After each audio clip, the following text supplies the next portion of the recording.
Secretary for Cardiac Society of Nepal.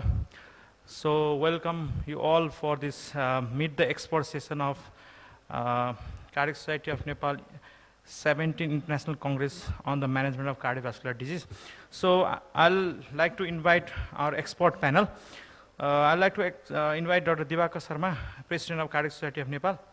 Dr. Ratnamani Gajurel is Chairman for Scientific Committee of this Congress, and Kenny Singh Yongkok, he's from Korea, and Dr. Bhagwan Koirala,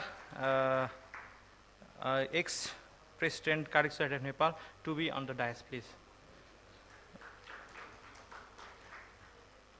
Without any delay, we are going to going for the presentation. I'd like to invite Dr. Vijay Gopal Rajbangshi to present his case.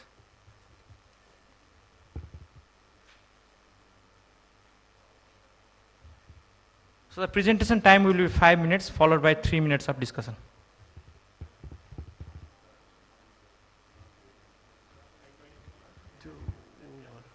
Good afternoon, everyone. The format for this is basically we just want to leave it open for discussion, and it's not only just to learn learn our mistakes as well. So I'm going to present a case. So this is a 60 years old male who presented to the ER with a history of chest pain since 7 days, fever since 3 days, had a bout of hematemesis, one episode 3 days back, and he was having recurrent hemoptysis since last 3 days. He was short of breath since the last 3 or 4 days. In fact, it was a class 3 to 4, and he was in distress. His history of hypertension since 10 years, and was a current heavy smoker. So when we evaluated him, he was an extremis. He was in distress. He was in atrial fibrillation. Blood pressure was maintained, and saturation was slightly low. On chest, he had bilateral cause creps, and on the X-ray also there were infiltrates. Cardiac, there wasn't anything, and on echo also there was normal function, no effusion. His basic labs was a hemoglobin of 10.2. Creatinine was raised, and his WBC count was raised. So this is the CT chest and angiogram. So the one on the left, you can see a 2D reconstruction, and you can see a aneurysm, a saccular aneurysm at the just at the junction of the distal arch and descending aorta. And then if you look at the second CT on the right, the axial view, you can see the neck of the aneurysm, and in addition there is pockets of air pockets within the mediastinum, and the esophageal contour was lost. So the CT report was a middle mediastinum with air foci, possibly of mediastinal abscess, and because the esophageal contour wasn't well noted, they suspected an esophageal perforation. Apart from that, there was the saccular aneurysm of the distal arch and proximal descending aorta, which was thought to be an incidental finding, and moderate bilateral effusion. So what we did was, I can hold here, and if someone wants to comment with these images and the history.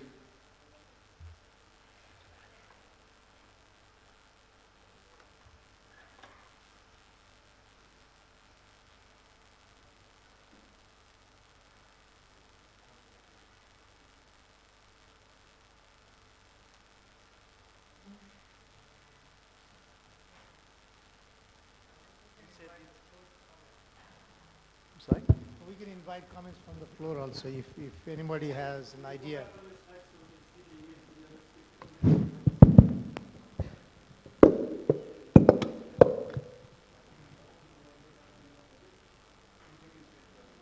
Let me ask you this. What would you think is the differential diagnosis based on the history itself?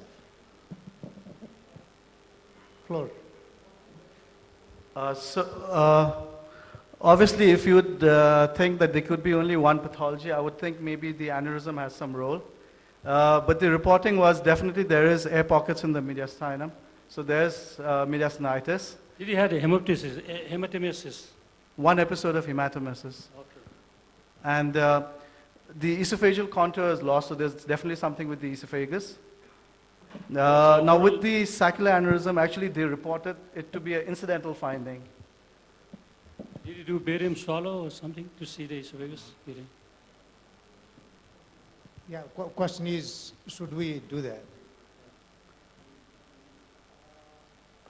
I think if you see the air pockets in the CT scan, next thing I would do is probably Yeah, you have a swallow study, not with barium, but with the other one, water soluble solution. I forgot the name.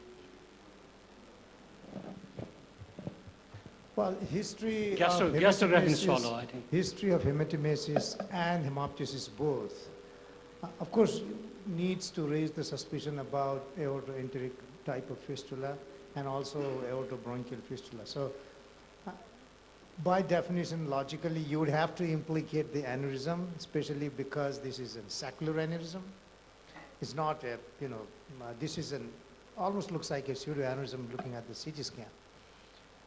That's what my, proposition would be at this time. If you guys have other thoughts, of course, that air pocket definitely proves that there is an infection going on, there is air leak either from the esophagus or gas-forming organism causing the sepsis.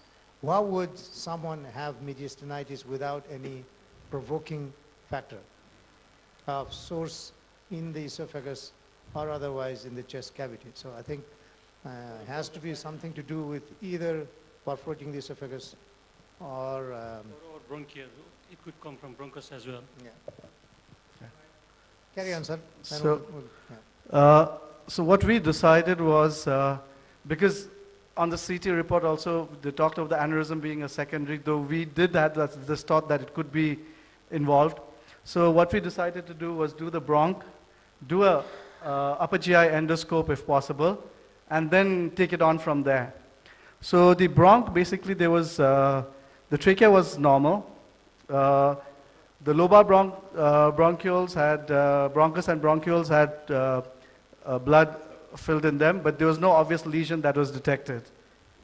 Let me see if I can play this.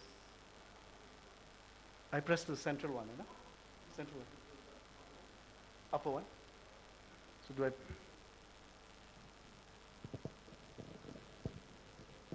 Do I go up there? Oh, okay.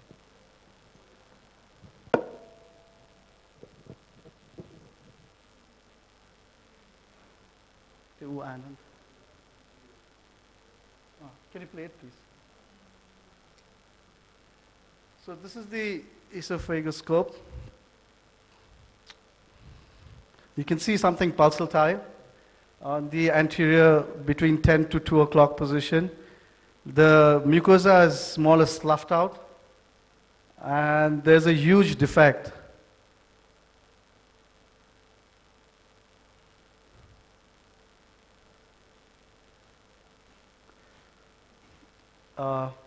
And there was fresh blood in the esophagus as well as the trachea and bronchus.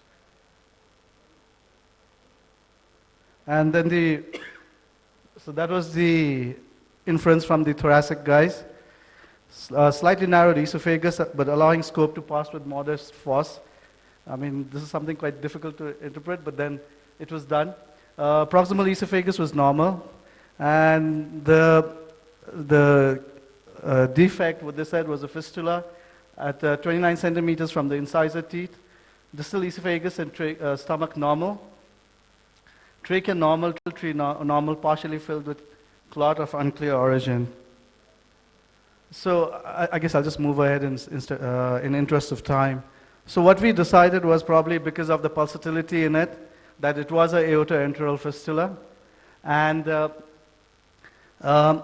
the thoracic guys were a little bit apprehensive about doing anything extensive.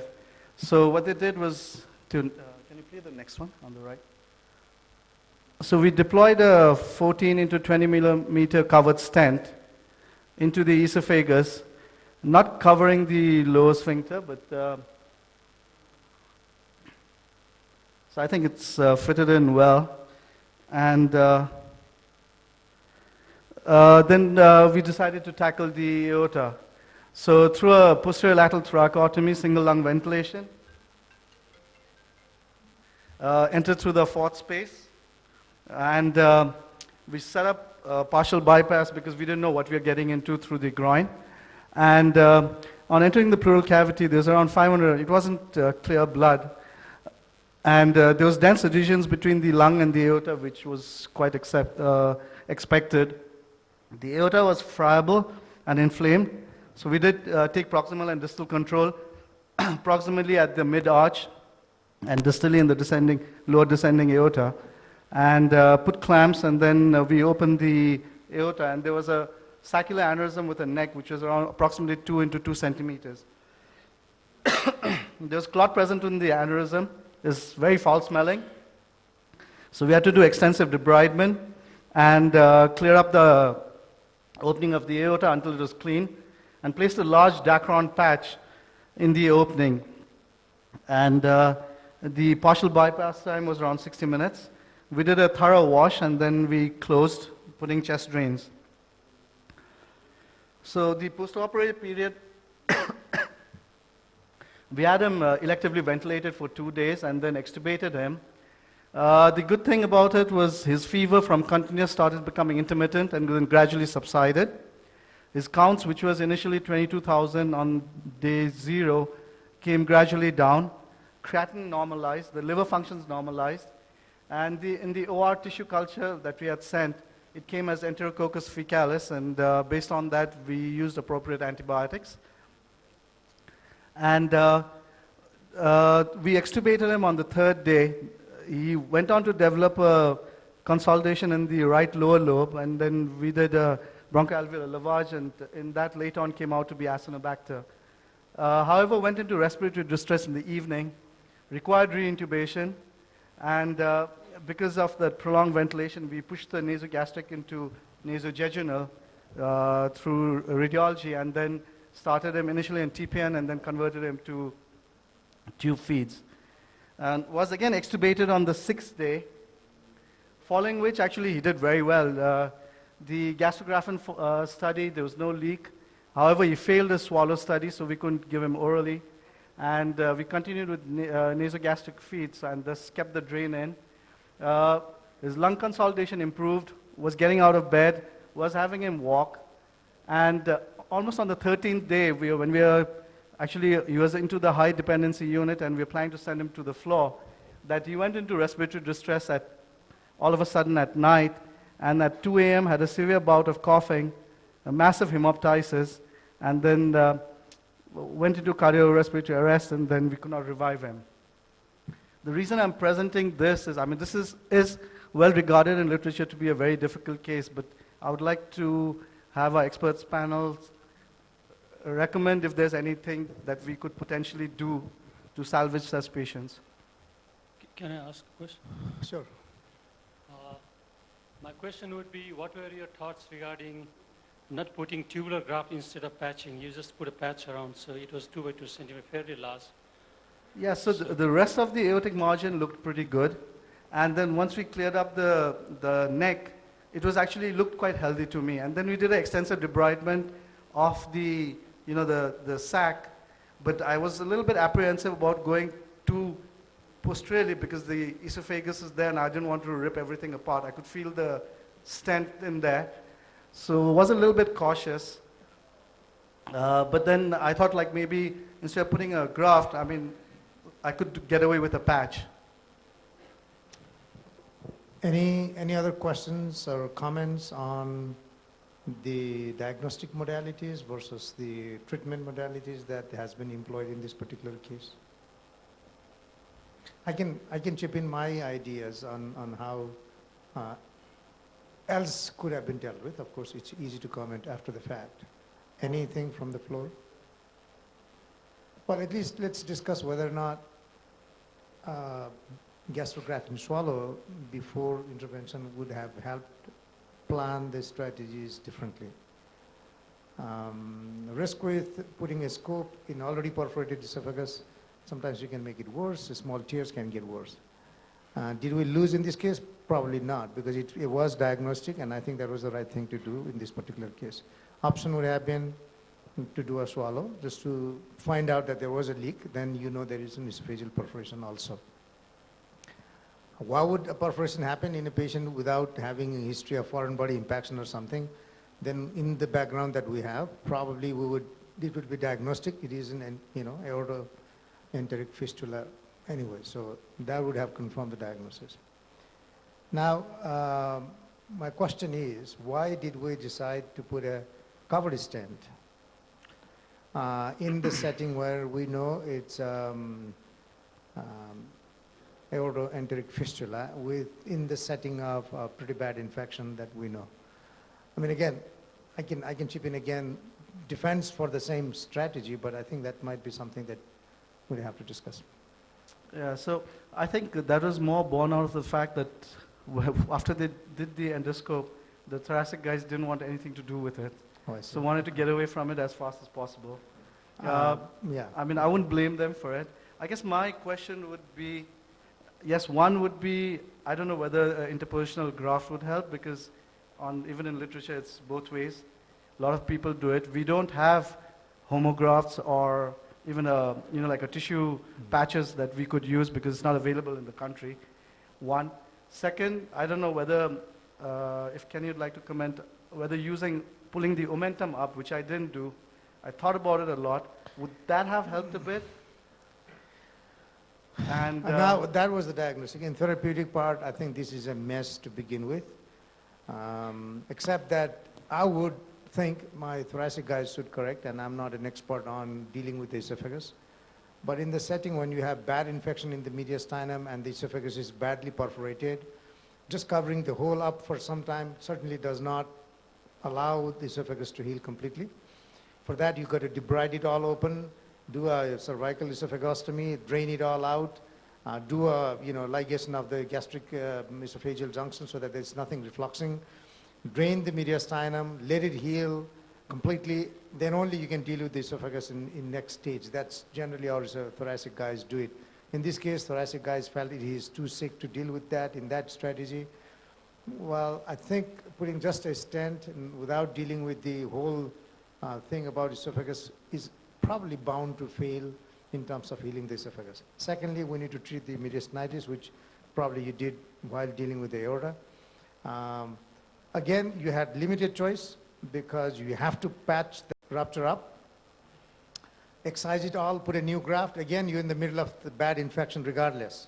So is it better to put a patch in infected setting versus putting a tube graft in an infected setting? You probably would increase the surface area for infection with a single tube. Here you would hope that it's a little patch, better chance of holding up.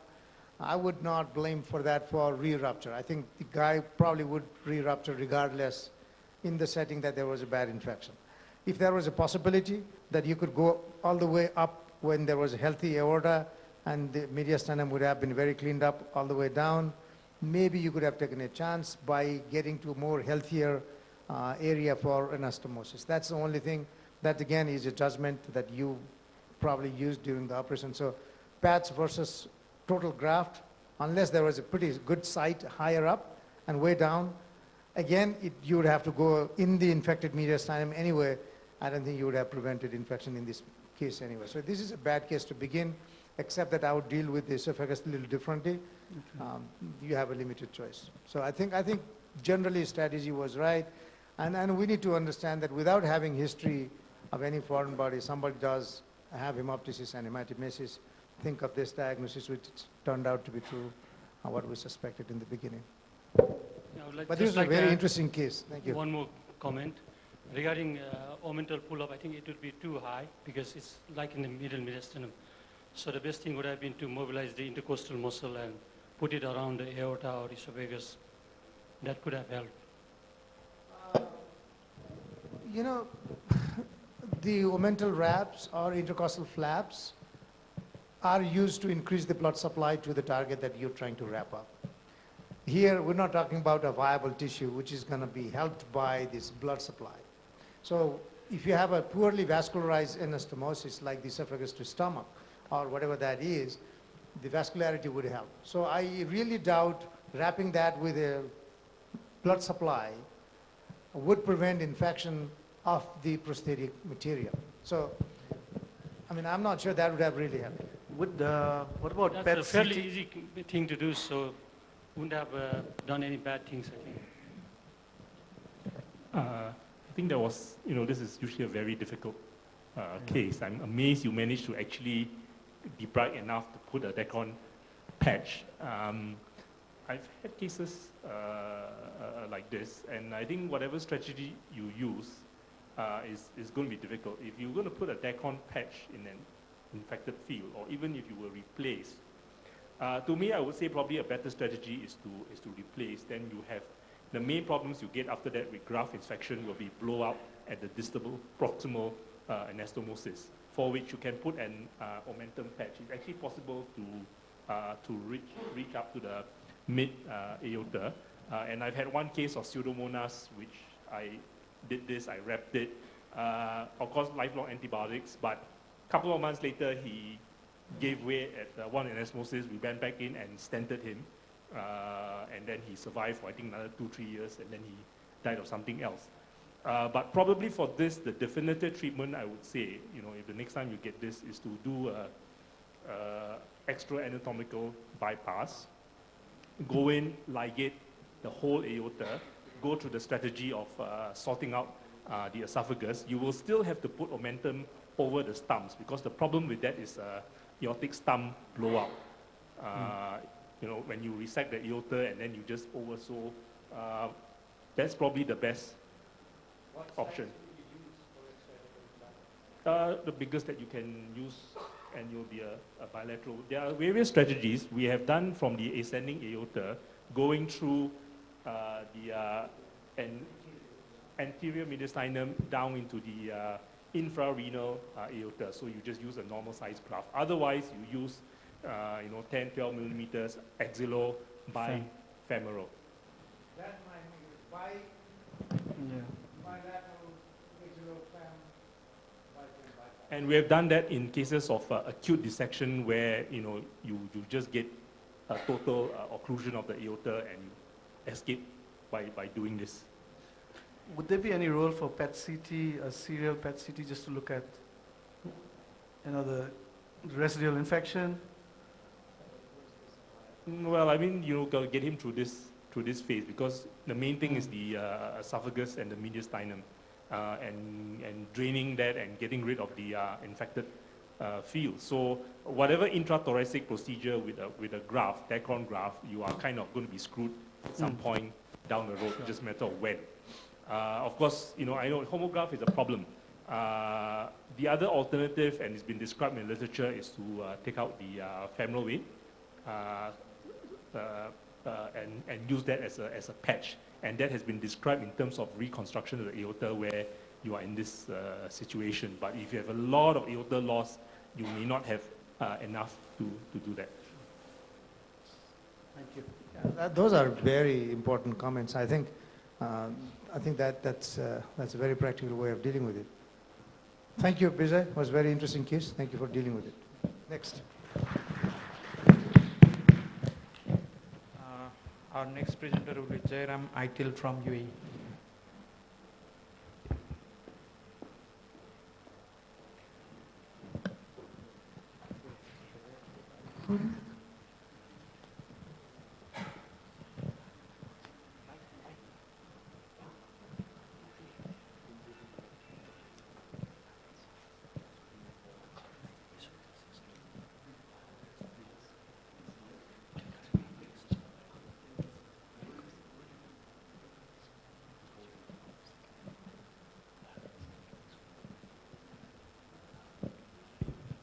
Good afternoon, everyone, and thank you so much to the Cardiology Society for giving us this opportunity to come here and present our cases. The first case obviously shows the high caliber of work that's being done here, and we are happy in our own small way to show a little of something that we do normally in our country. Right? We invite all of you to visit the UAE sometime. It's beautiful next 3 months to visit the place. So I'm working in one of the private hospitals there called the Burjeel Hospital, and this case is a young lady who presented to us with shortness of breath and some chest pain. We have the first slide, please.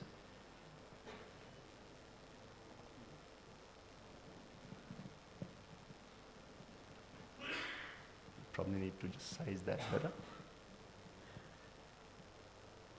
Yeah. So there's this 39-year-old lady with history of hyperlipidemia, adequately controlled on statins, who basically came with the worsening dyspnea since the last 6 months. And she also complained of acute onset chest pain, followed by exertional chest discomfort since 15 days. Clinical examination, apart from a soft systolic murmur in the pulmonary area, was unremarkable. Vitals were all normal. The ECG at rest showed no significant abnormality. The echo showed good biventricular function, no regurgitant lesions anywhere. The treadmill test was positive for ischemia at high workload. So at about 8 minutes of walking, she complained of severe chest discomfort. She had to actually stop the test. There was no significant ST changes at that time. So we initially suggested that she undergo a CT angiogram, but her heart rate persistently remained above 90. During that, she was a little afraid to get into the CT scan. We tried twice. We gave her beta blockers. We gave her some intravenous beta blockers during the time. We gave her some sedation before it didn't work. So we ended up doing an angiogram.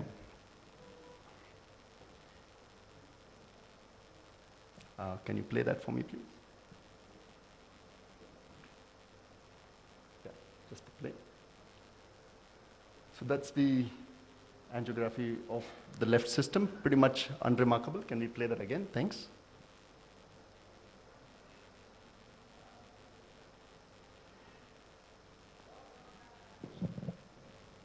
Thank you.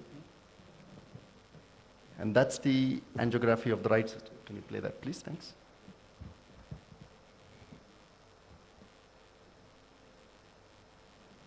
The first shot that we took, we had selectively cannulated the right coronary artery. Can you play that again? Thanks. And we just didn't see the first branches of the coronal branches, so we just pulled the catheter back a little and took a picture of that branch. And as you can see, can we play that, please? That's the coronal artery with a coronary AV fistula that actually encircles the pulmonary valve and now shows a small aneurysmal leak into the pulmonary valve, just above the pulmonary valve, into the pulmonary trunk. Play that again. You can appreciate the leak there. Play that, please. Thank you. So we'll stop here. So I'd like to open the discussion to the floor as to what sort of options we have for this patient. She's a patient who's come with the history of chest pain, which is recent in onset, and subsequently has exertional, quite classical anginal symptoms. And she's saying her shortness of breath, which was there for the last 6 months, has also worsened in the recent past. Just hyperlipidemic, and apart from that, nothing else. Any floor has any comment? What will be the next step according to the Dr.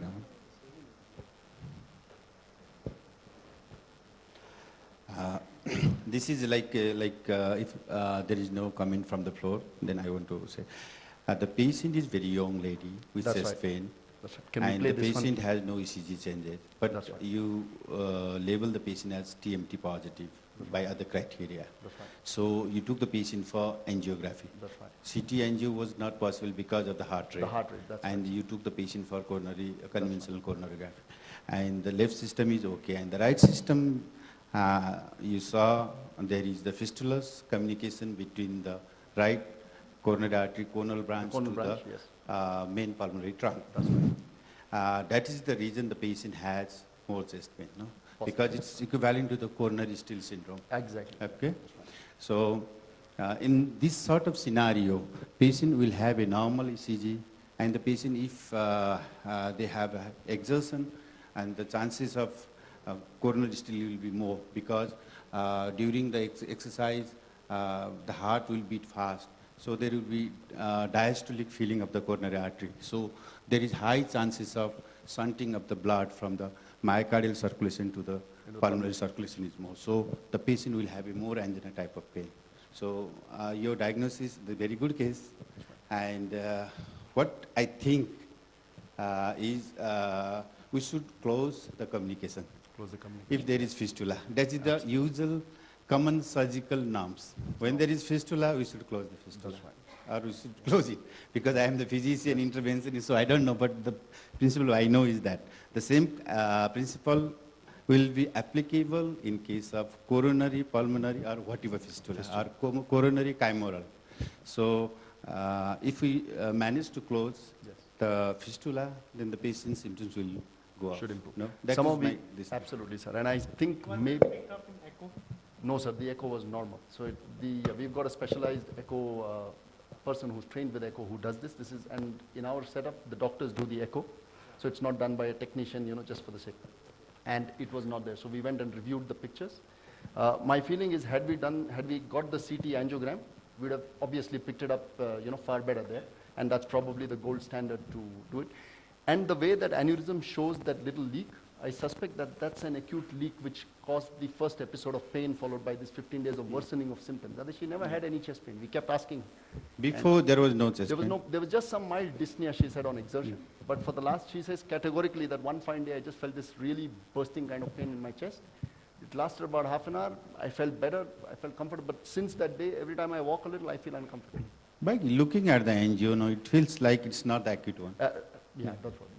We're not really sure. So, Yeah. anyways, we decided to go with the strategy of trying and percutaneously closing this, given the size of the aneurysm and where it was situated. Can we play this one, please? So one of the important learning points, I think, also with this case is to make sure that we've seen all the branches of the coronary tree, especially when we do an angiogram. When we do, a lot of us are doing radial procedures and the tiger tends to sort of sneak into the right coronary artery. Very often you won't see the first or the second branches. You'll just see the coronary tree and be done with that. I think adequate visualization of the entire coronary tree is something that all of us, right from our training days have been taught, and I think that's something that is paramount. The advantage that we had with this case was, there were only 2 feeder branches. Can we play that, please? 2 feeder branches, and apart from that, there was nothing else. So it made it easy for us to sort of get in and do what we need to do.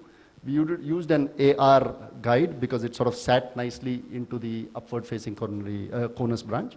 Can we play that? Thanks. You just a standard BMW wire to reach the coronary from one of the 2 major arms there. Next one. Play this, please. So now, because the flow in both the arms were actually equal, the flow from the superior arm was preventing the BMW wire from actually entering the superior branch because we wanted to go across the aneurysm to do whatever we had to do. So we used this little technique where we used the aneurysm as a support and twisted made a loop in the BMW wire, which then subsequently walked down to the other side. Play that, please. The only risk with this is you can actually rupture the aneurysm and destroy the case. Okay. Play that, please. And subsequently deployed our first set of coils. So the coils that we used were from Balt. These are the Optima coils, complex 10 soft.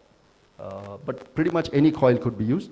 The second learning point, I think, in this case is because the flow in both the arms are equal, there's a big chance that the coil might actually come back, right? So we started by, do we have a pointer in this? No.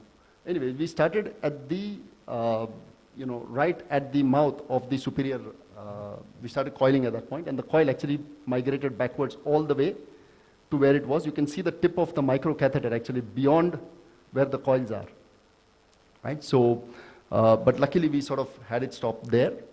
We then injected a second set of coils further down. Now, because the first set of coils is there, it acted like a scaffold and prevented the second set of coils from actually coming backwards. So that's the second set of coils. Can we play that? Thanks.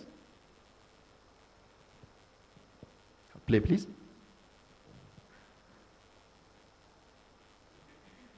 Okay. And then we took a third set of coils, which we put on the inferior arm. So now we've got 3 coils in the superior, around the aneurysm and the inferior portion of the arms of the aneurysm. And can we play that? Thank you. And we were hopeful that we'd be done there. Play, please. But as you can see, there is still reasonable filling in the aneurysm, right? And this was almost about 5 to 10 minutes of waiting in the hope that there'll be some thrombosis and things will get better. Okay? Play, please.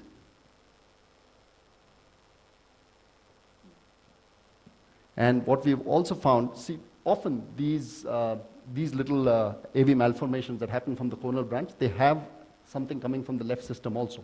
We couldn't see it in the original angiogram, but we took another test shot. We said, we have time, we are waiting for it to thrombose, might as well check and make sure. And can you play that, please? Play. And when you fill the left system, next shot, play. We found that there is a small feeder from there going in up to the aneurysm, right? And that's why now you can see that the left system also fills from here. Play, please. So the aneurysm is still filling the pulmonary trunk, and you see a little bit of the left system filling here. So we then had to apply another strategy and then use lip and hysteroacryl glue. So we put a microcatheter in there and placed glue right at the junction of both those arteries. Play, please.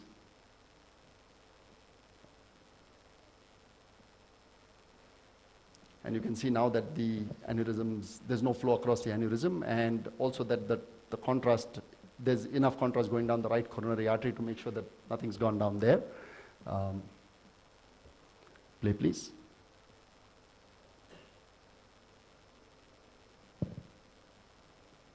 We checked it from the left system also to make sure that everything is closed. And if you see contrast that sort of stains the conal branch like that, it generally means that it's a good sign. It means that it's well closed. So that was our final result. We have follow-up of her. We did repeat the echo as well as a transesophageal echo, and we found that there was no problems at all, no pulmonary regurgitation, no effusion. The ECG was normal throughout. She was maintained on aspirin and statins and is still in the same 1-month course, is all asymptomatic.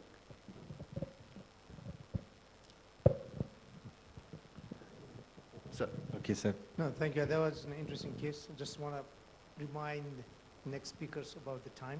Yes, sir, sure. I think we Yeah. crossed about 11 minutes on this particular case, so we need to be careful. Sure. But your comment from that side. Any floor has any comment or any queries regarding his presentation? This is a very interesting case, and he has done a very great job. If no question from the floor, then first of all, I want to congratulate you because this sort of thing, you have taken the very risks that you are putting the coil. Sometimes the free communication between those two and with the equal caliper artery, maybe that coil will land up in the some pulmonary circulation somewhere. No, we are lucky in that part. That's right. No, they have taken the great challenge, and you put a lot of like coil, like 3, no, at least 3 coils, sir. Yeah, 3 That's coils. Why in the first left system angiography, it was perfectly all right, and we didn't see any fistulous communication. Yes. After putting coil from the right side, how come we saw the communication in the left side? So- Is there any? Yeah, so my only feeling is probably the communication from the right was so much that there's a very, very tiny fistula coming from the left side. So it wasn't really showing up anything on that side. The flow was all coming from the right side. But the moment we occluded the right, even partially, you potentially increase the flow from the left. That's what I also think, no? When the right fistulous communication is very strong and the flow is more, the left is very inactive. That's when you have closed the right one, then the left has also communication. So it became activated. And which now. is why it's Yeah. probably important to make sure that you check both again before you finish. Yeah.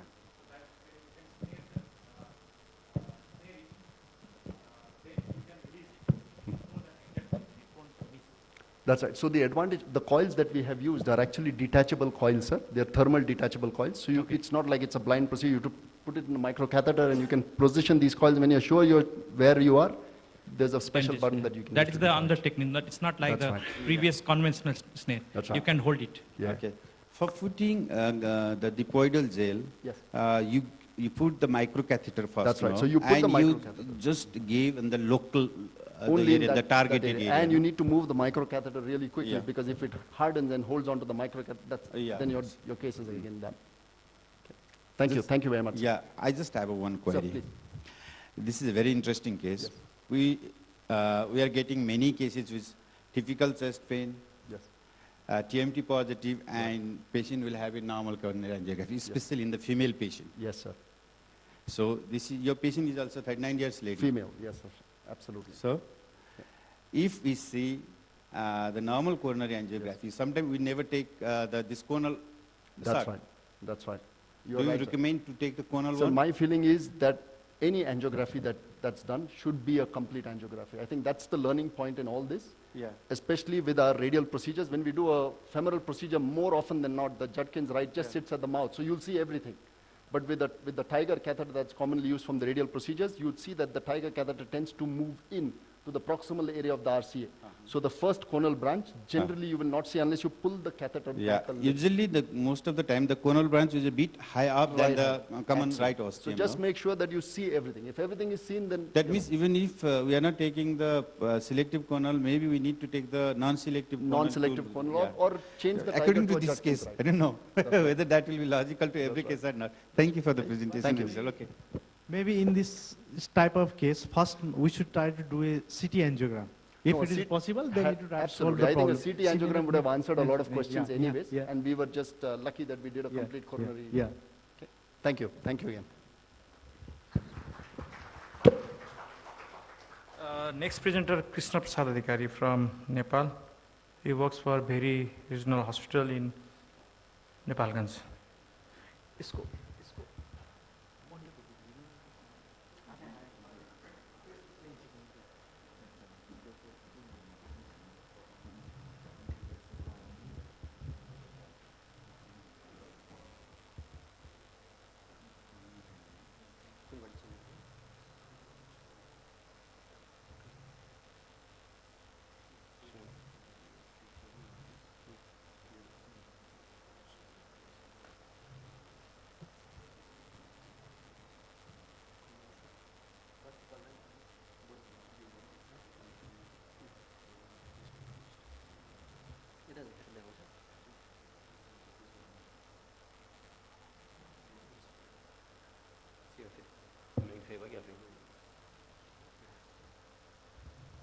Good afternoon. This slide just to show that where I'm working at is in a remote area.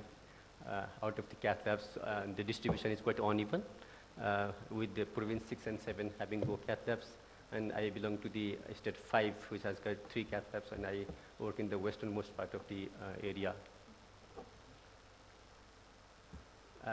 This was my patient, a 60-year-old male, a smoker, and non-diabetic and non-hypertensive, presented with chest pain and shortness of breath lasting for 48 hours. That's what happens usually. The patient present quite late, and this was the ECG. So the diagnosis was made as acute interval MI with heart failure, NOH 4, and was managed with dual antiplatelet therapy, low molecular heparin, diuretics, AC inhibitors, and supporting measures. And echo was done next day. This is the mode echo from the very basal part. That's why the contraction looks quite good. But our interpretation of the whole echo was that the ejection fraction was around 20% quite low because the patient presented in heart failure and had hypokinetic apex, apical and mid segments of all the walls. And so we thought of going for an invasive approach. The angiograph of the LAD at the left system showed mid LAD a critical lesion, whereas other 2 vessels were okay, the RC and the L6. So we decided to perform PCI of this patient, of the LAD, and discuss these things with the patient party. The patient party wanted Bipanna, that usually happens here in our place, and that will take some paperwork and some days to undergo the procedure. So PCI was planned in 2 days' time. I was thinking that in 2 days' time we'll be doing the LAD, and hopefully the things will come out to be fine. But on the morning of the day that PCI was planned, my junior colleague informed me that they asked me for permission to start noradrenaline on the patient because the patient developed hypotension in the previous evening. And despite having dopamine in a fairly good dose, the patient's BP was still 70/50. That's why the two inotropes were needed. And the patient also needed morphine for pain. I asked my junior to start to prepare for PCI, to transfer the patient to cath lab. I thought maybe the LED might have occluded. Then the patient was in the cath lab, was on 2 inotropes with blood pressure still 70/50. So I was quite scared. The patient is in shock, despite having is in shock, and shock obviously brings bad prognosis. And patient party were counseled for the prognosis because I am the only cardiologist, intervention cardiologist there. So I was literally scared. I told them the prognosis is quite bad. It's 50/50, but I was not quite confident even it was 50/50. And I was, thinking various things. My colleague would ask for if we can go for arterial puncture, but I was thinking various things. And I was thinking, can it be some mechanical complication? So before going for arterial puncture, I thought of having an echo assessment again. The previous echo done 2 days back had only decreased ejection fraction, nothing else.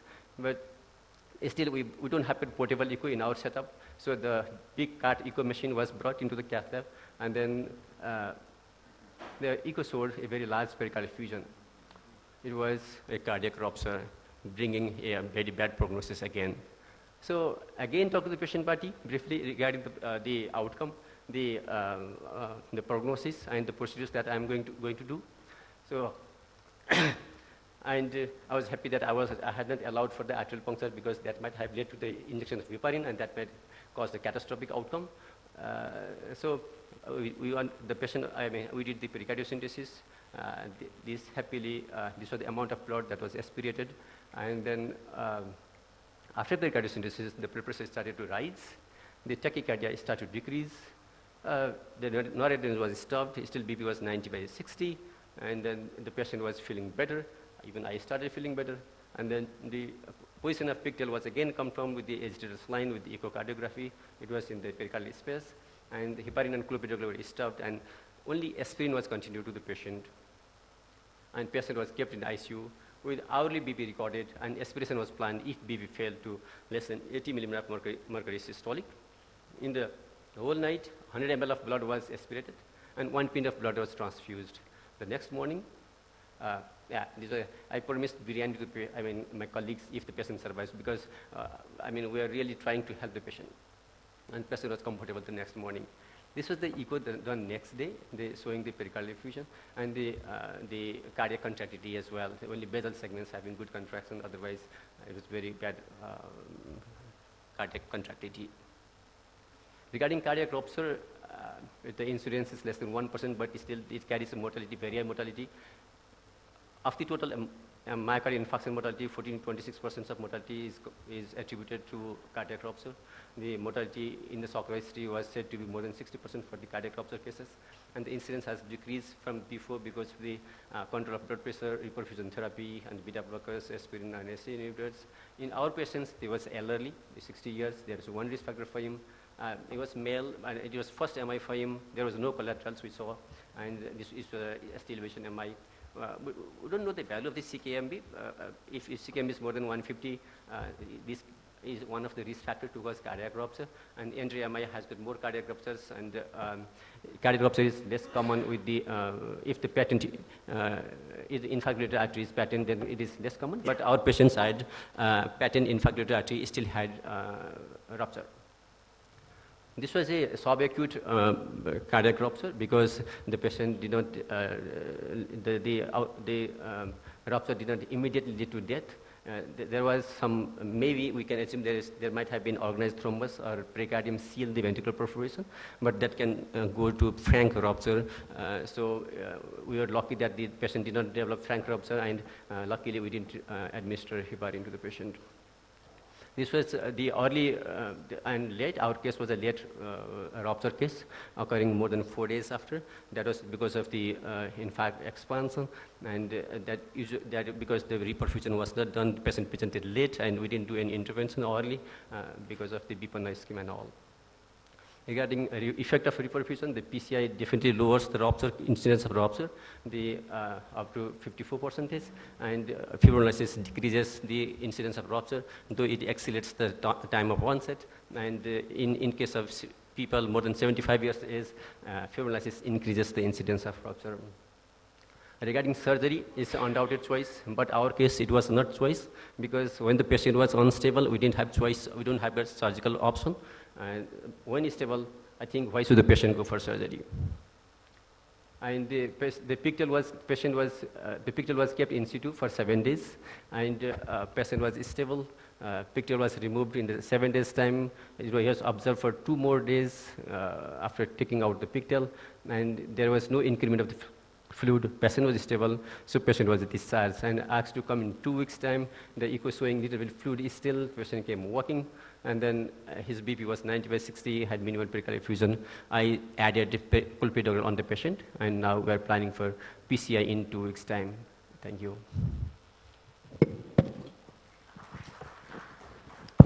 Thank you, Dr. Krishna. Any questions or comments from the audience?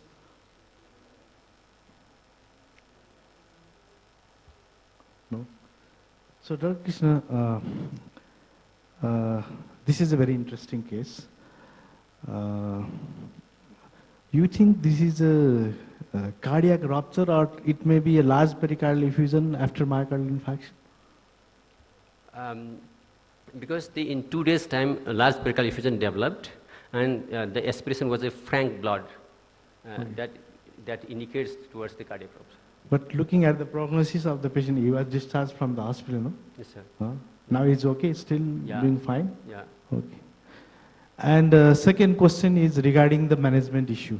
You said it takes 2 days to take permission for Bipanna, and only you can go for PCI. Yeah. But I think for emergency cases, you should first do the cases, because if he had gone PCI in the very first day, then maybe he would not have these all complications. Yeah, No?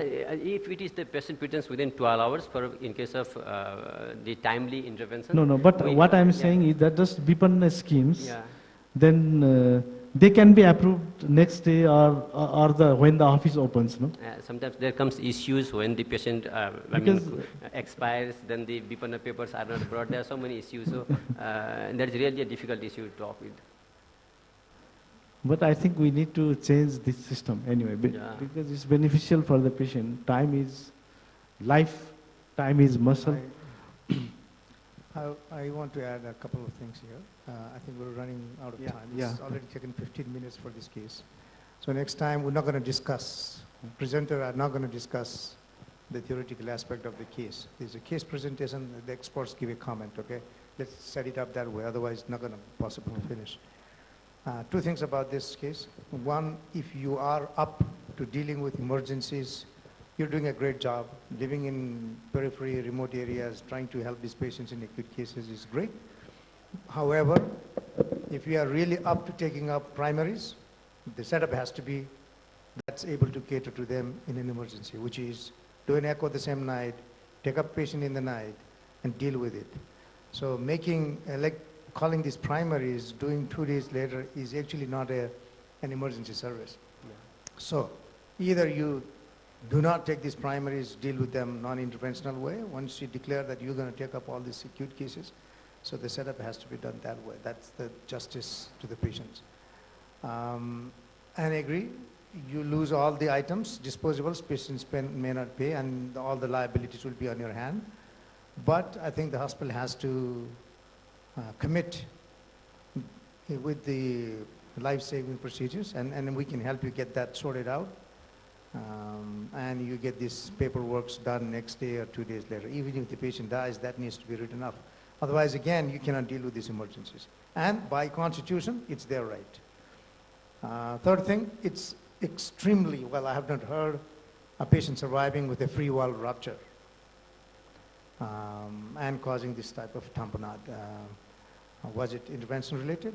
I wonder, and I don't think there would be even any scope for surgical thing unless it becomes a very tiny hole, seals off, and then you have a, less than an acute kind of setting when you have reasonably scarred tissues around to put a patch up.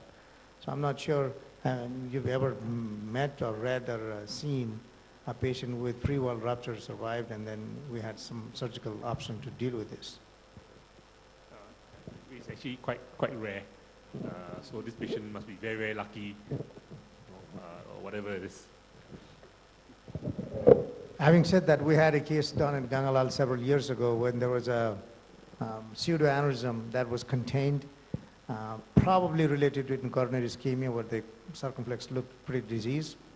We have no idea what the etiology of that perforation in the ventricular wall, leading to contained hematoma presenting as a pseudoaneurysm would have been. I cannot be sure that that was MI leading to rupture, but again, this is extremely rare that a free wall rupture with free blood in the pericardium would survive and you could rescue surgically. Thank you. Thank you. Dr. Krishna, I have one or two queries regarding the management of this case. And you said you have done, first of all, I congratulate that you have saved the patient. And the patient was admitted and echo was done on the next day only, no? Yeah. At the time of admission. Yeah. Why that was done? Is that the protocol or? Yeah. Because we don't have hypertensive patient, yeah. At that time, we should suspect there might be some pericardial correction. So echocardiography might help at that time. And another thing here is, like Professor Koirala also said, rather than waiting for 2 or 3 days for the primary and all, because that is the, like that minute means muscles, we know that thing, no?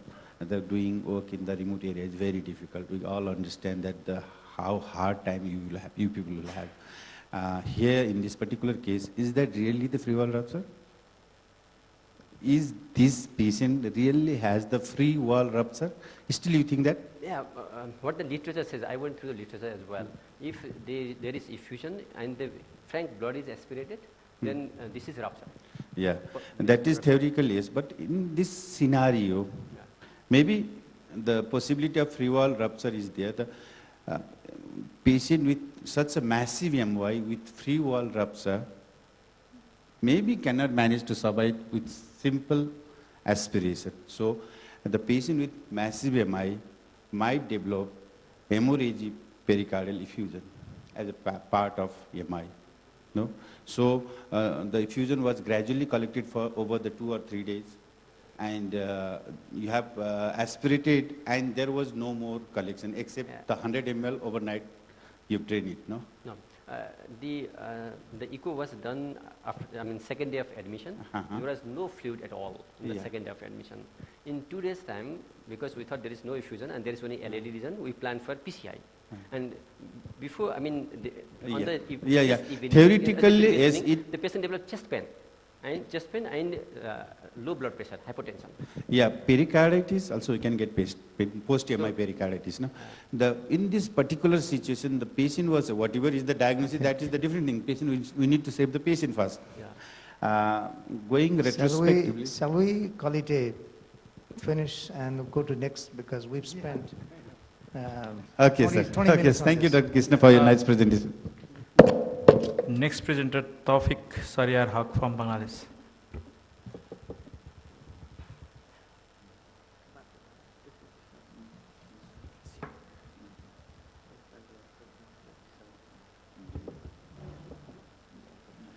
Good afternoon, everyone.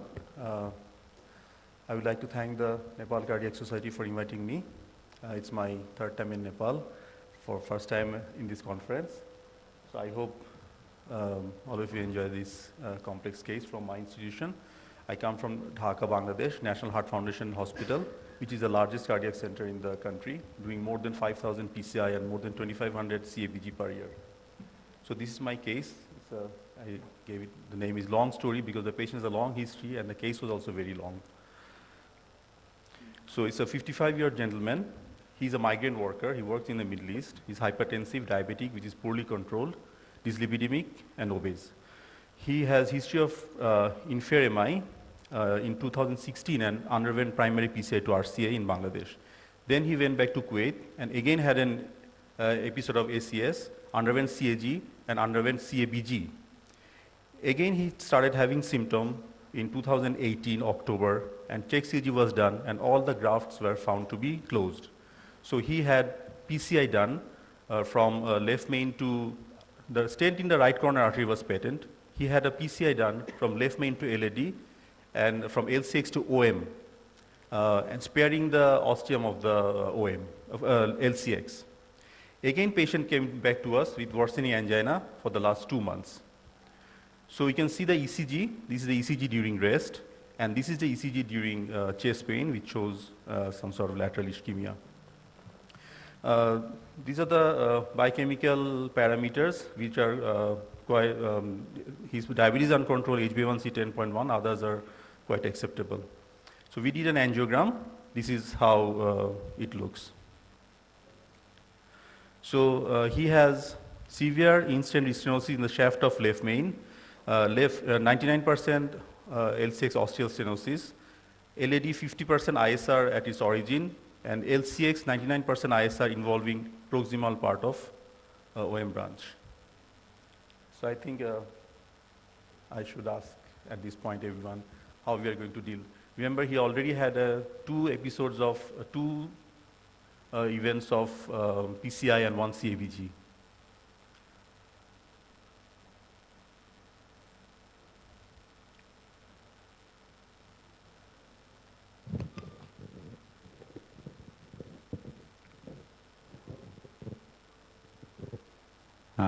He is like asking for any Floor has any opinion regarding the further management in this patient?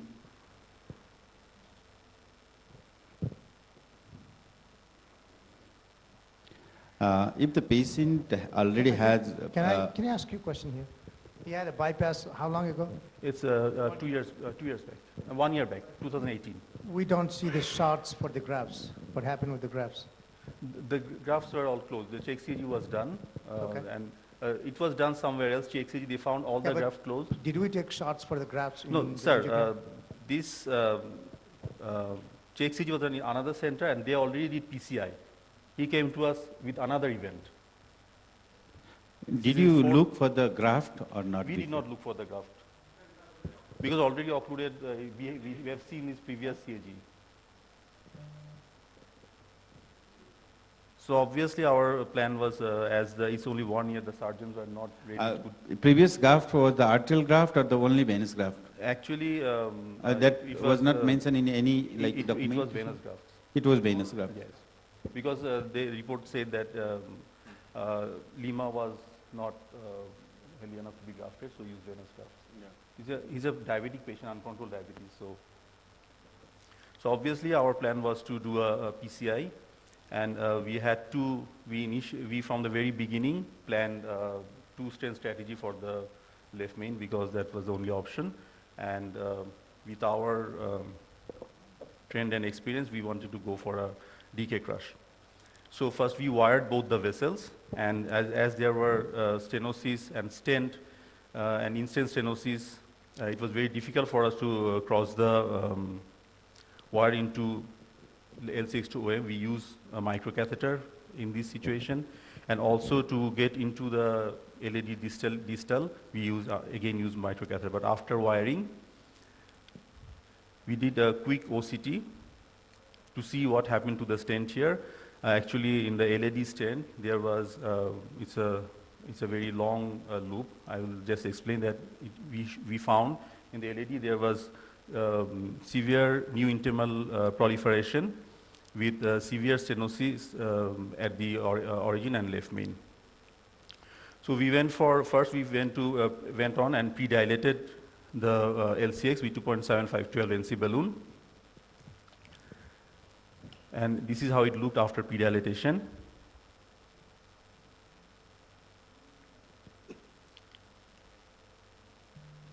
And you can see the LCX, almost 99% stenosis. So we wired that branch at this point as well. And we initially we did not want to make the whole thing more complicated by putting another stent from LCX to into LCX to the OM stent. So we wanted to do a gentle balloon dilation and see if we have a good result. in that case, we may come out with one less stent. So after balloon dilatation, it looked like this, and we went on with DK crush for the left main bifurcation. So we took a stent from left main to LCX to OM, and a balloon from left main to LAD. It was a 2.75 13 millimeter drug eluting stent and 3.5 12 NC balloon at the left main to LAD. We deployed the stent, pulled back the balloon, and did a high pressure inflation. We removed the LCX wire as the steps of DK crush, and crushed the LCX stent into the left main with the 3.5 12 balloon. Then we had to rewire the LCX again. So this is the most difficult situations in DK crush. You have to rewire twice, remove your wire twice, do kissing twice. So after rewiring, we did the first kissing with a 312 balloon in LAD and 2.75 50 millimeter balloon NC balloons in the LCX. Then we took out the wire from the LCX, made it Caspal wire to mark the ostium of the left main, and took a 3.5 30 millimeter disc from left main to LAD. It was deployed. Then we did proximal optimization with 412 NC balloon in the left main and rewired into the LCX again.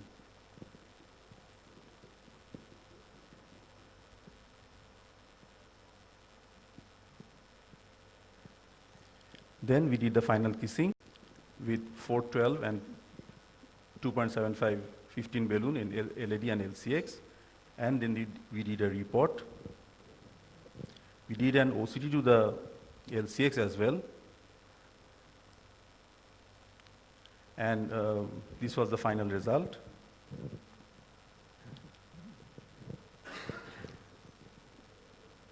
And we ended with an IVAS from LAD to left main, showing well opposed stents. I'm sorry I couldn't get it's a manual pullback, so I couldn't get the bifurcation quite right in the IVAS. But the stents in the LAD left main look well opposed.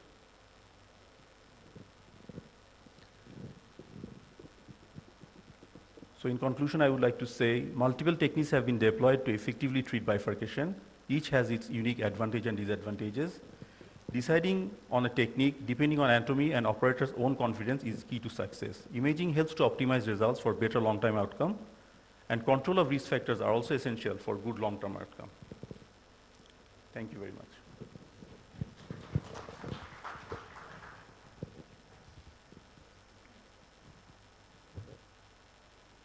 Is there any queries from the floor? Any suggestion for him? I have a query. The straightway you went for PCI for this patient, and what is the role of reduced CABG inside this sort of Actually, patient? as I said, it was just 1 year back CABG was done. We consulted the surgeon as well as the patient party, and within 2 years he had 3 procedures. And they were really not, the surgeons were not ready to go for another because he was uncontrolled diabetes and his grafts closed within 1 year, and lima was not graftable. So they thought if we could come out with a stenting and control the risk factor later on, maybe you would have a better outcome. Otherwise, no, the patient is diabetes. That is the another reason. Putting inside stent inside the stent, the chances of restenosis is high, again very high because we are doing bifurcation. That is also making the more layer of stent. So chances of restenosis is very high. So we were left with very little choice. This is a very difficult decision that going patient first reduce CABG or for the I'm sure, like angioplasty. in Nepal, I don't know, in our country, people actually don't want to have a CABG done. They are very scared. They have taboos against it. So he had one CABG that is quite a big issue for him. So he was quite reluctant to have that CABG was done in somewhere in Kuwait, yes. not in Bangladesh. No?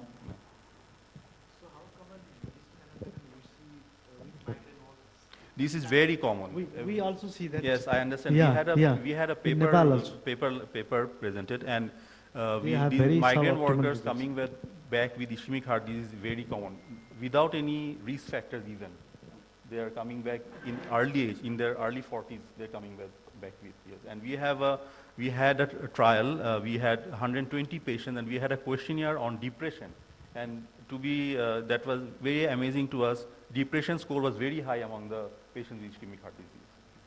So that is also one thing very important. We think those who are going abroad, they should be counseled about all these things. Okay, looking at your angio, what we can see is as if there was no anastomotic site in the native artery. So everything is smooth. The distal or the mid part.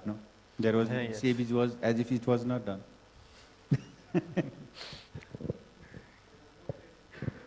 Yeah.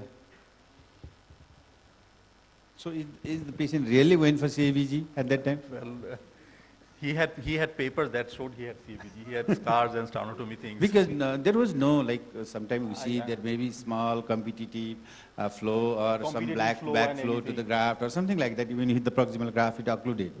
But here the distal, mid to distal arteries are clean. Absolutely And no any, even a atretic graft. Now 1 year, 2 year, we can see a small atretic graft also. But the patient underwent some surgical because the sternum had He wire. had a Yes. sternotomy, that's for sure. That What is the was evidence done that he went inside- for surgery. We also get very suboptimal results, even for PCI also, these kind of patients, coming from these countries. Thank Okay, you very okay, much. thank you Thank very you for much. your kind patience. Thank you, thank you. Dr. Samir Gautam from GBC, Gautam Buddha Community Heart Center.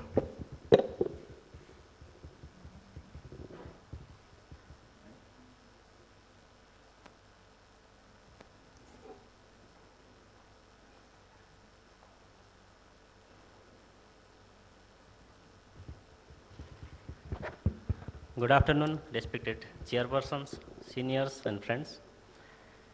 The topic is mysterious ST segment elevation. So this is the ECG of a 60 years lady who presented to our emergency room. Just having a look at the ECG, so there is ST segment elevation in AVR and some elevation in V1, and there. So good afternoon, everybody. Maybe Carlos can relax for a few minutes. So this case presentation, we had a 34-year-old male marfanoid patients referred from outside, had a history of shortness of breath for 15 days, ejection fraction 25%. His initial echo showed ascending aorta 7.3 centimeter with severe AR, and we obviously planned for modified Bentel's procedure. You can see the CT scan showed the dissection, type A dissection. Going from the ST junction right up to the arch. And next picture you can see the small, and the CT report suggested that there's a small true lumen and large false lumen in the ascending aorta. And initial, and the patient also had bovine aortic arch, and the dissection also involved the initial 2.3 centimeter of the innominate artery, I mean the initial trunk, bovine trunk. So my question would be, where should you put the arterial cannula in this type of patient? Is there any particular right place, or we can put in anywhere, common places? So any suggestion from the floor, maybe?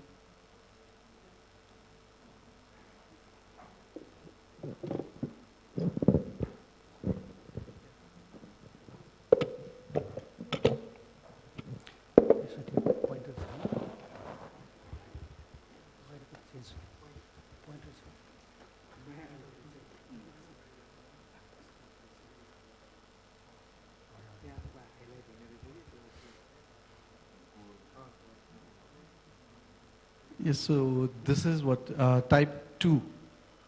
So there's nothing in the descending aorta or distal arch, right? No, nothing in the descending aorta or distal arch. Yeah, it went up to the origin of the subclavian artery as per report. I couldn't show all the pictures here, but if you can see the third picture, it goes right across the arch. Would you consider cannulating the proximal arch distal ascending aorta? Proximal arch, I think. You could do TE, you could do it even with the Seltinger technique, but then do a open distal anastomosis after it's cooled. So if we cannulate the, one thing, it would be a little difficult to assess the proximal arch. Even if we put the arch, put the cannula in that position, I think it will be very difficult to assess whether it's in a true lumen or false lumen unless there's a TE guidance. Yeah, that's And this was a middle of I night. I think, think we didn't have a TE assistance that time, unfortunately. No, I mean, So- I presume you're presenting this is because you don't want to do the innominate, right?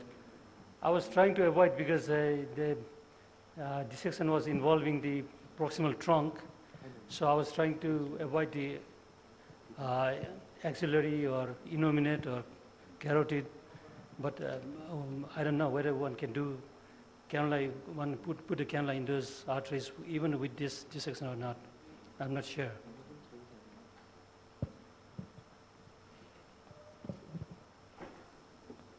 So I did what was usual for us and easy thing for us was to just to put a cannula in the femoral artery.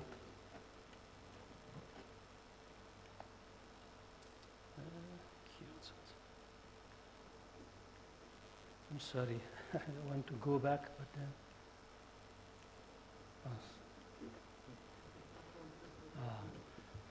so we put a right femoral artery cannula, arterial cannula into right femoral artery, and we may and venous cannula into the right atrium as usual.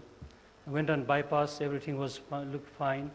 We had a pressure line on the left femoral artery and right radial artery, and put a clamp on the ascending aorta and started to do aortotomy. And as I was dissecting, I noticed that the right radial artery pressure was only around 25, whereas the left femoral artery pressure was around 50. I asked the perfusionist to increase the flow, do different maneuvers, but he couldn't increase the pressure in the right radial artery. It went up from 25 to 30, and left femoral artery went up from 50 to 60. And we didn't have a facility for NIRS, and BIS was also not measured in this patient. So now the next question is, what should we do? Should we keep on doing the surgery? Should we do something else? Because I was worried that he may not be having adequate blood flow into the brain because his radial artery pressure was not optimal.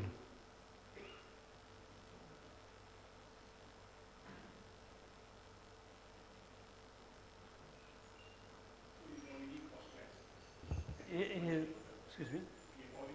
He is on cross clamp at the ascending aorta, distal ascending aorta.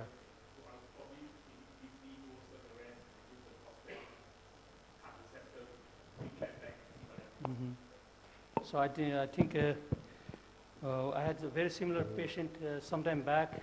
I just continued the surgery, and the patient was quite obtunded for 5 or 6 days. Finally, he made it. He became all right.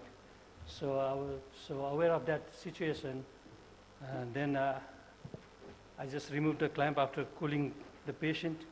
Like what you said, I put a graft into the ascending aorta, transferred the aortic cannula into that graft, and did the antegrade perfusion from that cannula. And then gradually the pressure becomes equalized between right radial and femoral. And postoperatively, patient was obtunded for a couple of days, but finally we could extubate him. He became quite all right, but then on the second week, I think he was quite septic and he succumbed due to sepsis. So in the first instance, now looking back at the pictures, what would be the best place to put the arterial cannula in? So actually, I mean, for this, I would probably still do the same strategy. I would put the femoral artery, and then, but at that point, once you go on bypass, presumably when you went on bypass, the pressures were still equal. The problem started when you clamp, Yes. right? So once the trouble starts when you clamp, and if you had not done the aortotomy, you could still remove the clamp and do something about it. So, you know, cannulate the other lumen and try and correct the malperfusion. But in this case, you have already clamped and you have done the aortotomy. So that's why I suggested that maybe, you know, do a quick fenestration septectomy and then put the clamp back and see if that works. And if that still doesn't work, then you may have to then do auxiliary cannulation, because your problem here is right radial innominate perfusion. So, you know, but of course, whether you avoid the obtundation, because at that point you're already getting cerebral hypoperfusion. Yeah. So I would guess if you were, you know, if it was me doing this again, I wouldn't have done the aortotomy, and I would clamp and see if the pressures are okay before doing that. But once you have opened up the aorta, you are already committed to a salvage situation. Yeah, I think this lesson is very important. Once you clamp, just check the pressure. If your pressure's down, then you got to sort that out before you go on. I think that's an important lesson. But our trend has been quite rewarding, is routinely go on axillary cannulation. And that way, if you need to do a circle arrest, your cerebral is already done. I think it's little. It's not very difficult. It takes 5 minutes extra than the femoral. So I think that would be a next step. For dissections, we generally do axillaries. Okay. But in this case, since the proximal bovine trunk was involved in dissection, so I just wanted to avoid the axillary. I don't know whether I was right or not. So. Yeah, how far deep down was the dissection into the descending aorta? It went up to the proximal part of the subclavian artery. I mean, it involved up to the origin of the subclavian artery. Also went up the bovine trunk for 2.3 centimeters. That's what the report says. All right. Thank you.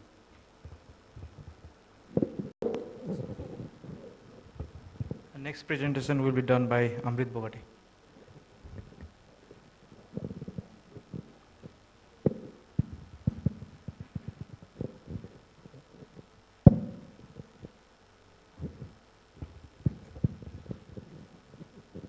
Good afternoon, everybody. Thank you, Cardiac Society, for giving me this opportunity so that I can present my case. Please slide. So I'm going to present an interesting case of a coronary artery disease with myocardial breach. So we had a patient of 59 years old male. He was a known case of hypertension and was under regular medications. He was referred from other centers, and he complained of exertional chest heaviness on exertion for 5 to 6 months. And the chest heaviness was increased with exertion and relieved by rest. So routine investigations were done. EKG was normal sinus rhythm with heart rate of 68 beats per minute. Echo showed no regional wall motion abnormality with normal LV systolic function. Blood investigations were within normal limit, and we planned for a coronary angiogram because of the strong suspicion of coronary artery disease from his typical history. So this was his right coronary artery, which showed minor plaque in the mid RCA. So this was his left anterior descending artery, which showed a significant stenosis in the proximal to mid LAD. And immediately after the stenosis, we can see the myocardial breach. So this is the another view. So now I want to know your option, whether we should go direct stenting for this patient, or should we refer the patient for the coronary artery bypass grafting? The floor has any suggestion regarding this question? The patient has stenosis proximal to the myocardial breach, and the question is whether to proceed for CABG or PCI.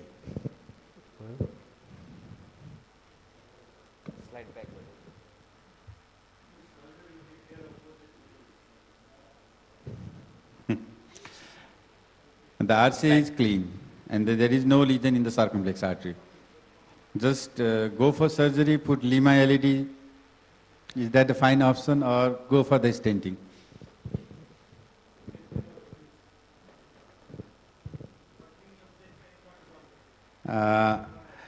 We don't know. In this particular patient, the patient has history of chest pain for last 5 to 6 months, and the patient has concomitant atherosclerotic coronary stenosis as well as myocardial breach. The myocardial breach in this particular patient was there from since birth, and the patient is symptomatic for last 5 to 6 months. That means first we need to correct that stenotic lesion. Let's see, give medication, optimize the medical therapy. If the patient is still symptomatic, and at that time only we'll think of going for the CABG or some surgical intervention. I'll prefer to go for PCI of that atherosclerotic lesion first in this particular case. I agree with Dr. Ratnamani, but it's still, what the literature says is that when there is a myocardial breach, if the depth is more than 5 millimeter, then CABG or surgical myotomy is better than doing PCI. And even after discussion with the family members, we even gave them the option for CABG. And after they denied for CABG, we decided to do the stenting for this patient. And because this is a congenital malformation, but it's still, it is since from the birth, but the symptom may occur at any time. We don't know when it occurs. So the symptom may be due to myocardial breach, we don't know. Yeah, in this particular case, there is synchronous lesion, so we never know. So first try to correct the atherosclerotic lesion, and let's see for the patient's symptomatic relief. If patient is still symptomatic, then send the patient for CABG. That is the straightway option. And in our center also, we don't have other IVUS and FFR so that we can guide the therapy. And as Dr. Ratnamani rightly said, we also went for the stenting of this patient. And we stented the patient with the 3.5 into 30 millimeter of resolute stent, and we just placed the distal portion of the stent just proximal to the myocardial breach, and this was the final result after the post-dilatation of 4 millimeter of balloon. Yeah. So this was the final result, and now the patient has now no symptoms and he is doing good. Thank you. I just wanted to ask, okay, the very nice presentation, patient is doing well. Why you just left that myocardial breach? Didn't you have temptation to put a bit longer stent to cover that myocardial breach also? Because when we see the literature, there are, it's not that we cannot put the stent in the myocardial breach, but there are complications for stent fracture, in stent stenosis, when we put stent in the myocardial breach. And even literature has said that some of the patients, they have underwent stenting in the myocardial breach when there is isolated myocardial breach. When we talk about the isolated myocardial breach, if patient has symptoms, whether it is detected by the non-invasive test or it is detected in the cath lab with the FFR or other provocative maneuvers, then we can put stent in those breaches. But there are complications with. But in our case, it was straightforward because there was a stenotic lesion. So when we try to correct that stenosis, if the patient gets better, then why should we? Yeah, I'm with you. Actually, if there was only myocardial breach, maybe at that time you have thought of putting this thing. But there is synchronous other lesion, and that is the wise decision at that particular moment. Okay. Would CT angio give better information about the depth of the myocardial breach in this case, Dipankar? Yeah.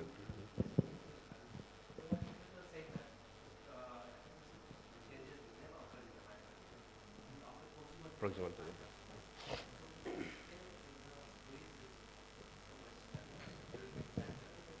the very high chances of stent fracture.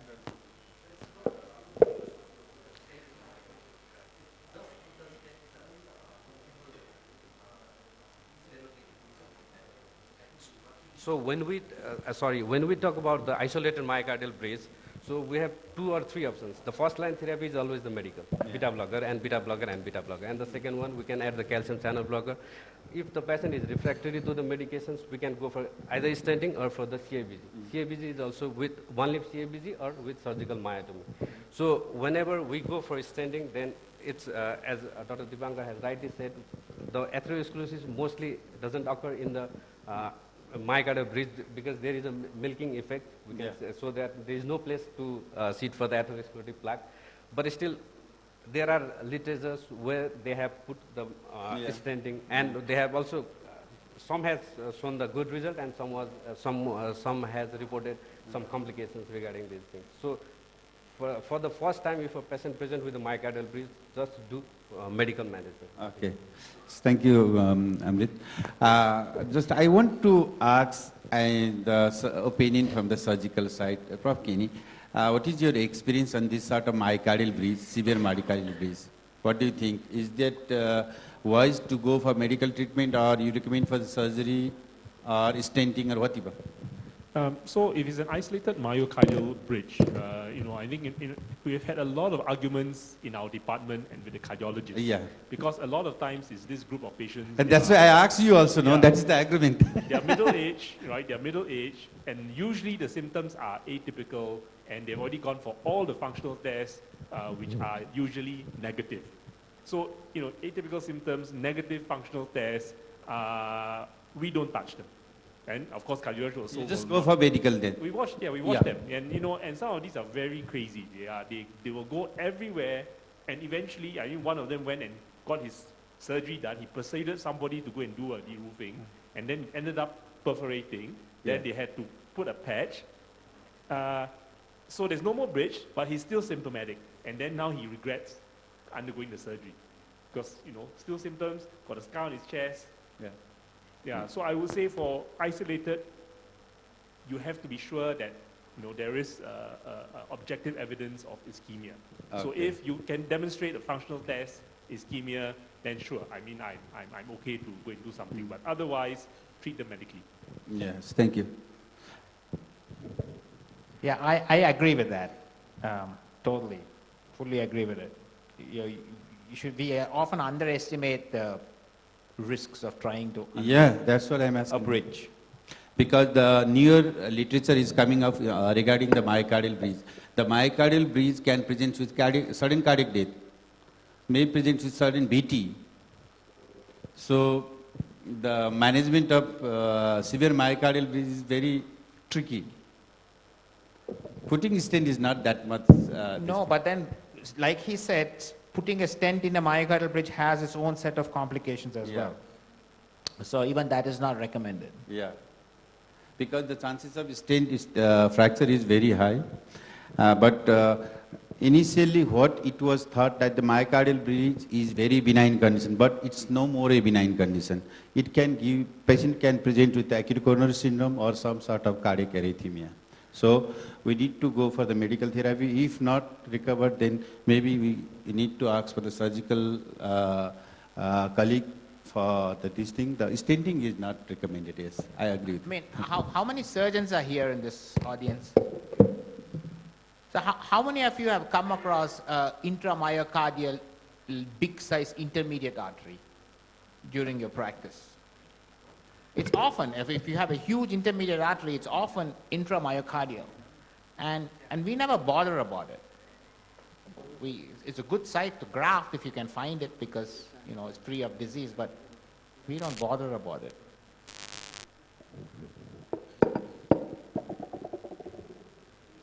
Okay, thank you, Dr. Thank you, sir. We'll take us 15 minutes. We'll join at 4:30. Thank you.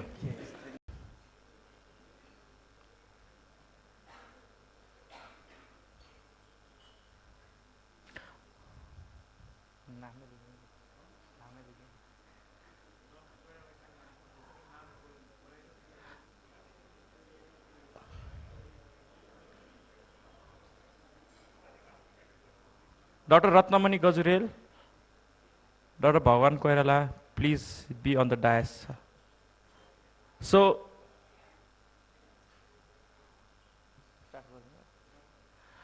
our next presenter will be Dr. Anshu Sakya from Syed Gangalal National Heart Center.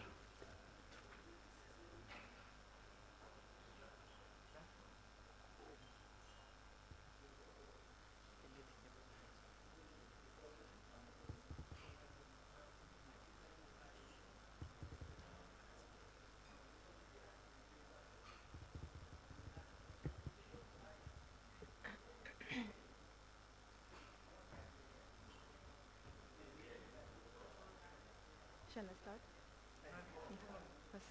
Good afternoon, all. I am Dr. Amsu Sakya. I'm representing Pediatric Cardiology Unit, Syed Gangalal National Heart Center. And my case is, is a 25-month-old male child presented to our OPD with a complaint of bluish discoloration of body on crying since birth and difficulty in gaining weight. There's history of on and off fever and cough and noisy breathing, but there is no history of recurrent pneumonia, effort intolerance, seizures, or loss of consciousness.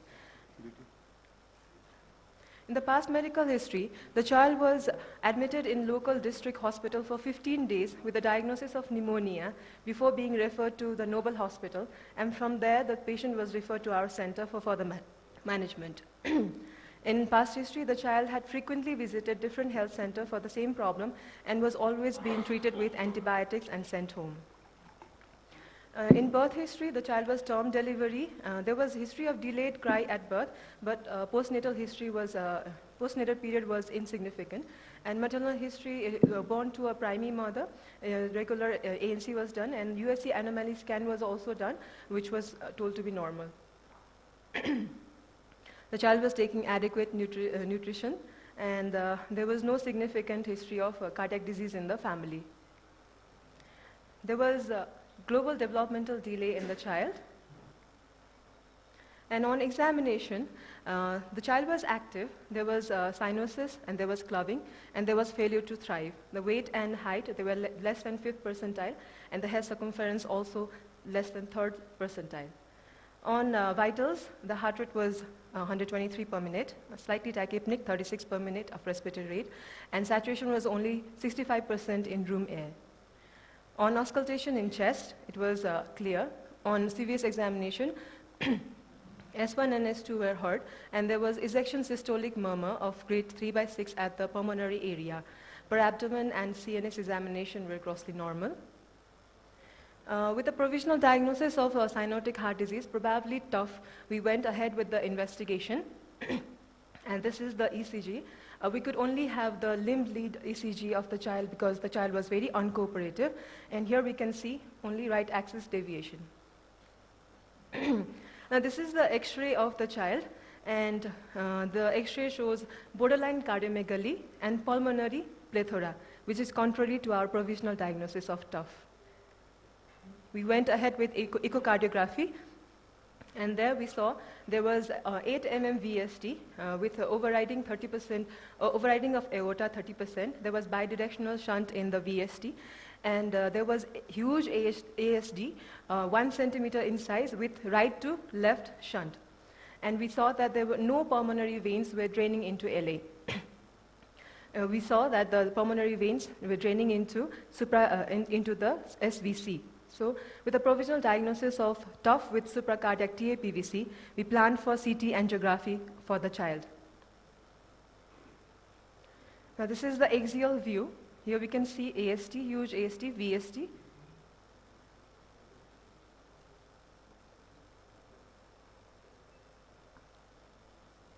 Sorry, pointer is not working.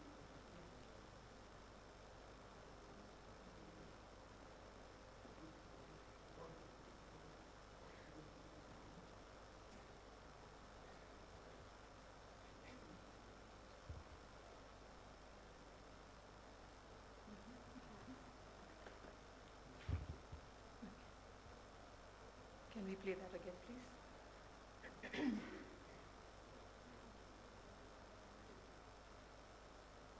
Can we play that again?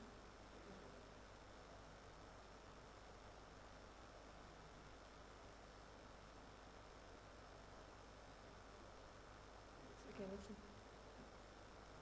So we can see that no pulmonary veins were draining into LA. They were making a confluence behind the RA and draining into SVC. Okay, next slide.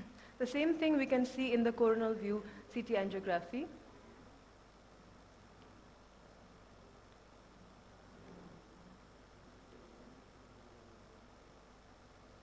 Can we go back, please?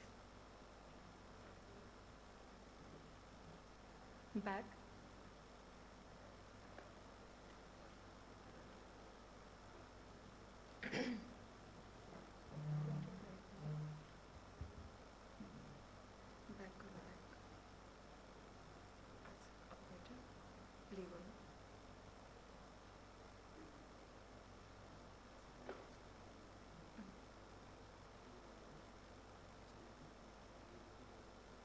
The inconvenience, we can see that the pulmonary veins, they were draining into a zygous vein before draining into SVC.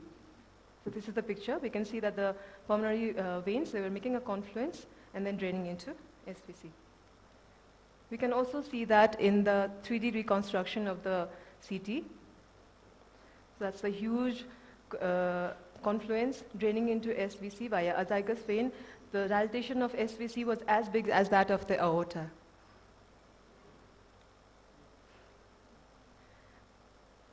This was another finding that made this more tougher. We found that there was common origin of the coronary arteries. There was a common origin of coronary arteries from RCC, and before dividing into LCC, right coronary side, before dividing into LCA and RCA, and the left main artery was crossing the RVOT before dividing into left anterior descending and left circumflex artery.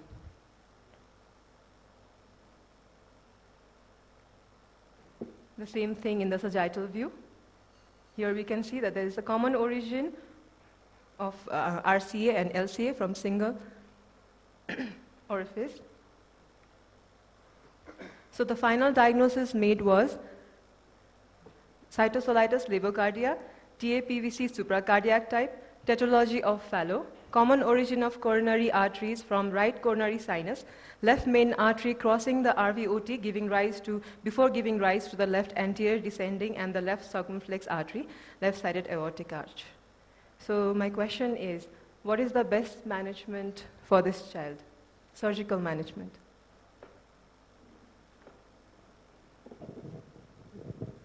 So I just want to clarify that common pulmonary vein is is it behind the LA? What's the relationship with the left atrium? All the pulmonary veins, they were making a confluence behind the LA and then draining into a zygous vein in a serpentine fashion before draining into the SVC. Okay, so since it's behind the LA and it's a common pulmonary vein chamber, you can correct it by a direct anastomosis to the LA. Okay, so then it comes to correction of TOF after that. So the annulus seems to be not too bad, right? Here, it's a good size, and the PA size and all is all good. PA is also good. Only problem is you have this anomalous LAD crossing, okay? Now usually in tetralogy, I mean, if you can, it's better to do a transatrial repair. So through the tricuspid valve, you can resect a lot of the infundibular stenosis. And even if you have to go across the annulus, you have to really see where the LAD is in relation to the annulus. You know, you cut along the annulus. If you have to open the annulus, probably you may be able to get away without having to cut across the annulus in this case, looking at the size of the annulus. But even if you Yes, Anshu, congratulations for making the diagnosis. This is the first time in my 20 years I have seen TAPVC with tetralogy of Fallot. This is such a rare case. Definitely surgical management. Usually. So how is patient doing? Yeah. How is the patient doing now? We have referred the patient for surgical correction. Okay. It's usually said kids who have TAPVC usually won't have any other problem, but this is an exception you can see. There was a question.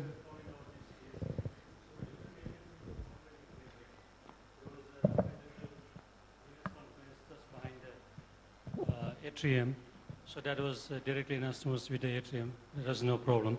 But then there was huge LAD going right across, just beneath the annulus into the LV. So I had no guts to do the TET repair because that was not sufficient. And then if I had to do transannular, that was just simply not possible. Correct. So that time my whole goal was just to make the kid take the kid out of operating room. Sure. Then I did BDCPS, and then what do you do? by Glenn's Oh, son, Glenn, okay. just to relieve his sinuses. But I think this kid developed sepsis after a couple of days and died due to sepsis. Okay. There's a question here. If the pulmonary annulus is very small, and if the coronaries are like crossing the RVOT, so would you give us some tips on how to avoid the coronaries and release the RVOT obstruction if we have to go like transannular? Yeah, so the general thing there is if you have an anomalous LAD crossing the RVOT and you have a tetralogy, is to first try to do a transatrial resection of the infundibulous stenosis and direct your incision across the annulus so that you avoid the LAD. Okay? So, but it all depends on what you see. You won't be able to get that degree of detailed information from any of the imaging things. You get what I mean? Because it's really on the table, you're seeing it, and you're kind of thinking on your feet about. Now, it may be a situation where you may end up in a difficult situation, you know, but generally, most of the time, you're able to get away with it. Worse come worse, you'll have to use a conduit, but then the moment you put a conduit, then it's like the clock is ticking because they are committing that patient to future reoperations. And in the kind of resource-limited environment which we practice in this part of the world, in India or, you know, Nepal or Sri Lanka or anything like that, parents can afford one operation. If it's a repeated operations, it's a problem. So we have that other, with conduits, that is another problem that we face. So try and avoid a conduit as much as you can. Yeah. Thank you very much. How common is it, did you said that TAP you see draining into azygos vein, because this is the first case I saw. Did you look around the literature? Is it common? No, I have not come across any of literatures. To me, this is the first case draining into the azygos vein. So Yes. It's quite interesting in that sense. Yes, very interesting, very unique case.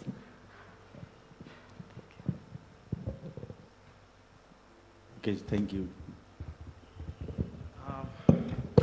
This is the Meet the Expert session, and one of our expert is here now. I'd like to invite Dr. Ajay Bal to come to the dais, please. So our next presentation will be by Dr. Suman Adhikari.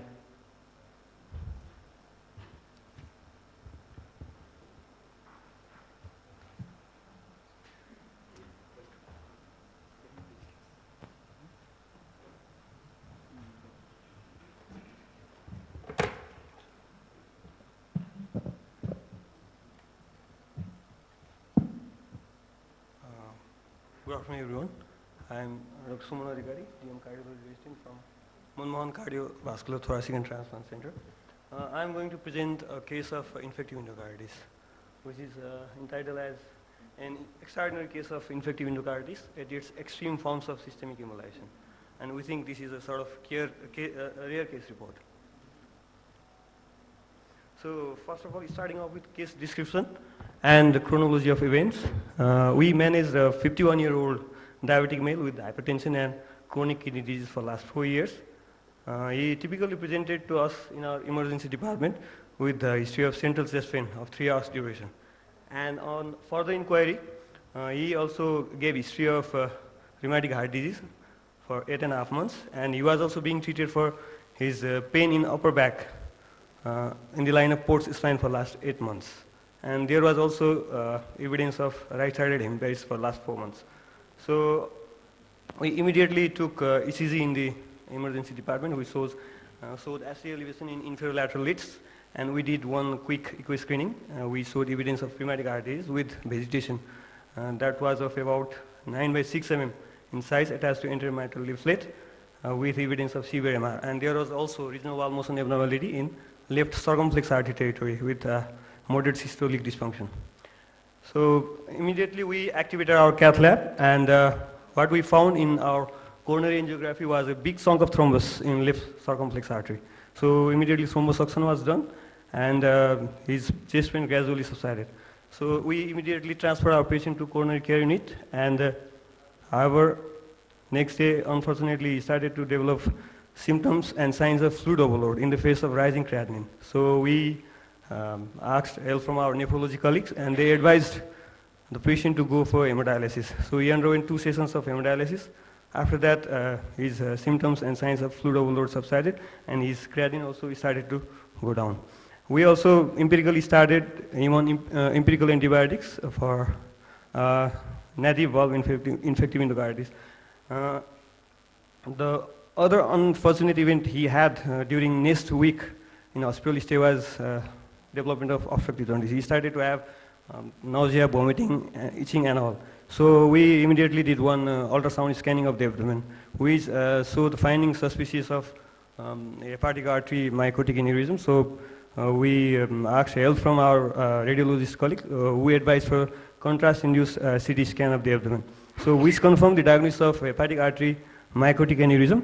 And we again sought after help from our interventional radiologist colleague, and they advised the patient to go for coil embolization of that particular mycotic aneurysm. So gradually he underwent successful embolization of hepatic artery mycotic aneurysm. And then his symptoms and signs of obstructive jaundice also gradually faded away. So then before discharge, we consulted with our cardiology colleagues who planned for mitral valve replacement after optimization of his blood sugar level, renal function, and optimum functional recovery from his stroke. So this is the actually summary slide where you can see that particular vegetation was throwing embolic bullets all around his body. But nevertheless, we are there to stop it. And you can observe in the upper row, first 2 pictures, transthoracic echocardiogram in Plaque's view, showing anterior leaflet vegetation before and after treatment with empirical antibiotics. And the ECG just at the time of presentation, we showed ST elevation in inferior lateral leads, and the second ECG showing the resolution of ST segment elevation after primary percutaneous coronary intervention. And the last 2 pictures in the first and second column, you can observe RAO caudal view showing a big chunk of thrombus in LCX, and there is a re-establishment of flow following thrombosuction of that particular vessel. You can also see the non-contrast CT head of that patient only, where you can observe the ischemic area in the right parietal region. And we also had one gadolinium enhanced MRI of his spine, where you can see the lesion involving the C5 and C6 vertebra, suggestive of osteomyelitic changes and paradisitis along with paravertebral fluid collection. And right below that you can observe the coronal view of abdominal angiography showing the hepatic artery mycotic aneurysm.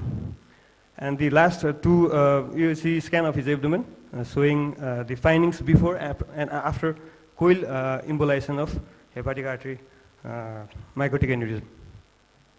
So the overall incidence of embolic complications from infective endocarditis, it is quite high.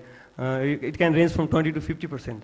And along with that, acute coronary syndrome with infective endocarditis is an uncommon finding, and the incidence can be found up to 10%. Actually, it ranges from 1 to 10%. And sometimes neurological manifestations in patients with infective endocarditis can be first manifestation of this particular disease. And this mycotic aneurysm can involve any vessels in systemic circulation involving cerebral and systemic circulation, where you can have mycotic aneurysm secondary to spread of infection due to embolization. And we always have to lower our threshold for ordering imaging involving the spine in patients with infective endocarditis who particularly present with back pain.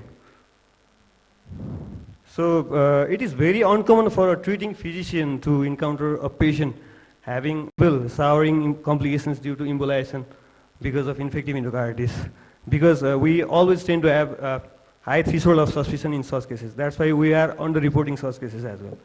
So it is an impossible task for a cardiologist alone to manage such cases because these complications have to be tackled by multidisciplinary approach, which is in parallel with the endocarditis team as advised by ESC guidelines for the management of infective endocarditis, which was released in 2015. And sometimes we may have to go beyond endocarditis team as well. So we think our case is unique because the patient had evidence of thromboembolism not only in one target organ, but in multiple organ systems like coronary, cerebral, splenic, hepatic, and musculoskeletal. Even in a short duration of time span. So we think this case can be an important reference to guide approach, treatment approach in a complicated case of eye with multiple manifestations where sometimes the management has to be lateralized or has to be individualized. Thank you. May I ask, what was the organism in this case? Actually, sir, it was very unfortunate that we could not isolate organism in blood culture of this particular patient because he was getting multiple antibiotics for the treatment of his port spine and often an history of fever. But he did not have even a single episode of fever during his hospital stay. What was the coronary outcome after thrombosuction? Was it?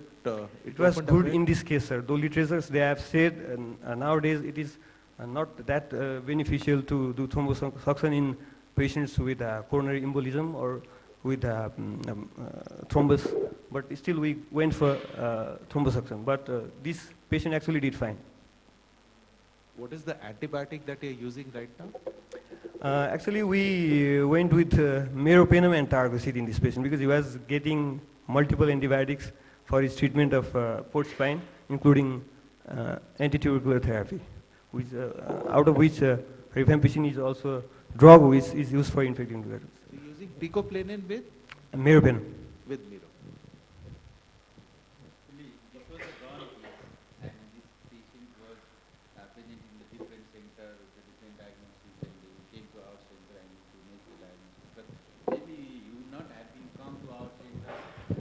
If he didn't sustain the coronary event, no? That may be the reason that the coronary event was the main event for him. And after doing investigation and searching for the possible cause, then the patient had infective endocarditis on and off, different investigation, history of fever, treated in the many centers. So finally, there are many evidence that the patient has infective endocarditis, including vegetation in the mitral AML on the mitral valve. And one complaint he used to subside, and again he used to come with another complaint. It was like that, no? Yes. No, Suman? It was like that. Actually, the intent to present this case was the infective endocarditis. Usually we think, okay, embolization can cause stroke or maybe peripheral vascular embolization or something like that. But in this particular patient, the patient has osteomyelitis that involves musculoskeletal, this thing, involvement of the liver causing obstructive because of mycotic aneurysm. That is also not that much common. Mycotic aneurysm in the hepatic site is not that much common because we expect in the brain or somewhere else. So this is like a different atypical case of infective endocarditis, which is giving sour of embolization, giving rise to different systemic complications. Sir, what is your experience this sort of? I mean, in a patient, one would probably suspect that this might be staphylococcus. It's only a guess because there are so many emboli affecting the bone and all that. Staph is common. So if staphylococcus is there, the most effective drug is penicillin. Like in the sense that vancomycin and teicoplanin, the response is not that good because the penetration is not very good in the vegetations. So how the fever has responded? Actually, when he presented to our center, he did not have history of fever. Fever is still there? No history of fever. No history of fever. Okay. Otherwise, one option is to use daptomycin. Yeah. That instead of using teicoplanin or vancomycin, one can go in for daptomycin. And very often, staphyloendocarditis, which don't respond to these drugs, respond well to daptomycin. Any comments from the surgeon sides? Yeah, I was just curious after you got that embolus in the circumflex with your suction, and he did well, and he had this huge vegetation sitting on the anterior mitral leaflet. Wasn't it an indication for surgery at that stage to prevent more of these events happening? Actually, the patient has multiple comorbidities. Like he has uncontrolled blood sugar, Serum what? had uncontrolled blood sugar in the face of rising creatinine. And the other day, he developed signs and symptoms of fluid overload in the face of rising creatinine. So we had to take help from nephrologist colleague to do renal replacement therapy. So in that stage, we thought the outcome of surgery would be futile. Actually, for this particular patient, the patient was not in the good shape. He had multiple problems for since long time with the sour of embolization. The patient had renal failure. Expected surgical outcome is not that much good. So actually, that was the reason the patient was not taken for surgery. We have taken the opinion, no? You have right-sided taken, hemiparesis. yeah. And the patient has hemiparesis, renal failure, this and that, and the surgeon are also reluctant to take the patient for surgery. We are also reluctant to send the patient because the outcome is not that much good. So we opted to go for the medical management for this patient. Okay. Thank you. Thank you, Suman, for your nice presentation and the very unusual case of infective endocarditis. Now I'd like to invite Dr. Paras Koirala to present his case.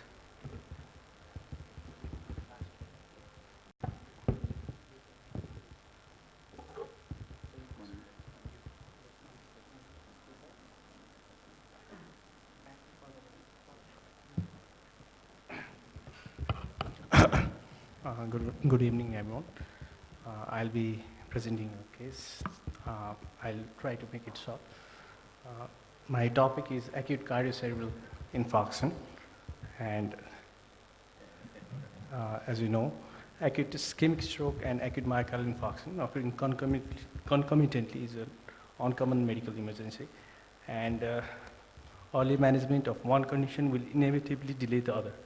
So in our case, this patient, he was 55 years smoker, presented with central chest pain for 7 hours and inability to move left side of body for a 1 hour duration. And there was no history of diabetes, hypertension, or dyslipidemia, or previous history of MI or stroke. On presentation, his GCS was full, 15 by 15, and vitals were stable. With pulse rate of 96 and BP slightly in the upper range. And his power of left upper limb was 0 by 5 and left lower limb was 3 by 5. And ECG showed ST elevation with Q waves and T wave inversion in inferior leads with reciprocal changes in 1 and AVL. And echocardiography showed hypokinetic RCA territory with moderate left ventricular systolic dysfunction. And immediate non-contrast CT head was done. We showed no hemorrhage, but there were subtle signs of ischemia in the right MCA territory with loss of gray-white differentiation and loss of sulcal margins. And we immediately called our neuromedicine team, stroke team, and we planned for thrombolysis with alteplase in the patient. And alteplase was started according to the guidelines with a dose of 0.9 mg per kg over 1 hour. And patient recovered with improvement in power with upper limb 4 by 5 and lower limb 4 plus by 5. And CT cerebral angiography with NCCT head was repeated 24 hours after thrombolysis, and it showed partial canalization of right MCA, right MCA and right-sided MCA ischemic stroke. And patient was also started on dual antiplatelet therapy since he had acute inferior wall MI. And generally, according to neurological guidelines, they avoid starting aspirin and clopidogrel for first 24 hours of thrombolysis. But in this case, we started DAPT and statin. But anticoagulation was not done because of fear of hemorrhagic transformation of the stroke. And coronary angiography was done 48 hours after thrombolysis once the patient was stable. And PTCA2 distal RCA was done, which was uneventful, and patient was discharged on the 5th day. So we get cases of stroke in our cardiac center, and most of the cases are because of embolism, secondary to other cardiac causes like rheumatic heart disease with LA clot or any other, or ischemic heart disease with LV apical clot. But concomitant occurrence of ischemic stroke and MI The term cardiocerebral infarction was given in 2010, and the management of concomitant MI and stroke, ischemic stroke, is a little bit tricky. We have to treat both the diseases as quickly as possible, but we also have to keep in mind the complications that can arise with the treatment of one of the disease. In this case, we thrombolize the patient for stroke rather than going for PTCA because the patient was stable.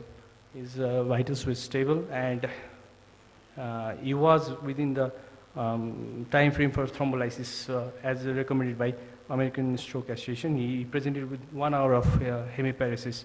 The window period for thrombolysis for stroke is 4.5 hours, ideally less than 3 hours. So we thrombolized the patient because he was stable. So, so I like our experts to share their to give us advice. If in this case, the case I presented is a metachronous cardiac syndrome, because the MI, the patient complained of chest pain before he developed hemiparesis. Had he presented with MI before to our hospital before the stroke, we would have gone for PTCA, and once he developed a stroke, we would have tackled the stroke after the PTCA. But I would like to know the views of our experts if the patient had presented with MI and stroke at the same time. Thank you. Thank you, Dr. Paris, for the nice presentation of the nice case. Now I want some opinion from the floor. And our expert are also here to give any opinion from the floor. The Paris and team did the good job, or like definitely it is the good job, and is there any different opinion regarding the management? Because there is no as such guideline, patient with acute stroke and acute MI, what to do first? Okay, Doctor. I have a little different opinion. You have already thrombolized the patient. He is stable. It is beyond 48 hours. Was PCI necessary?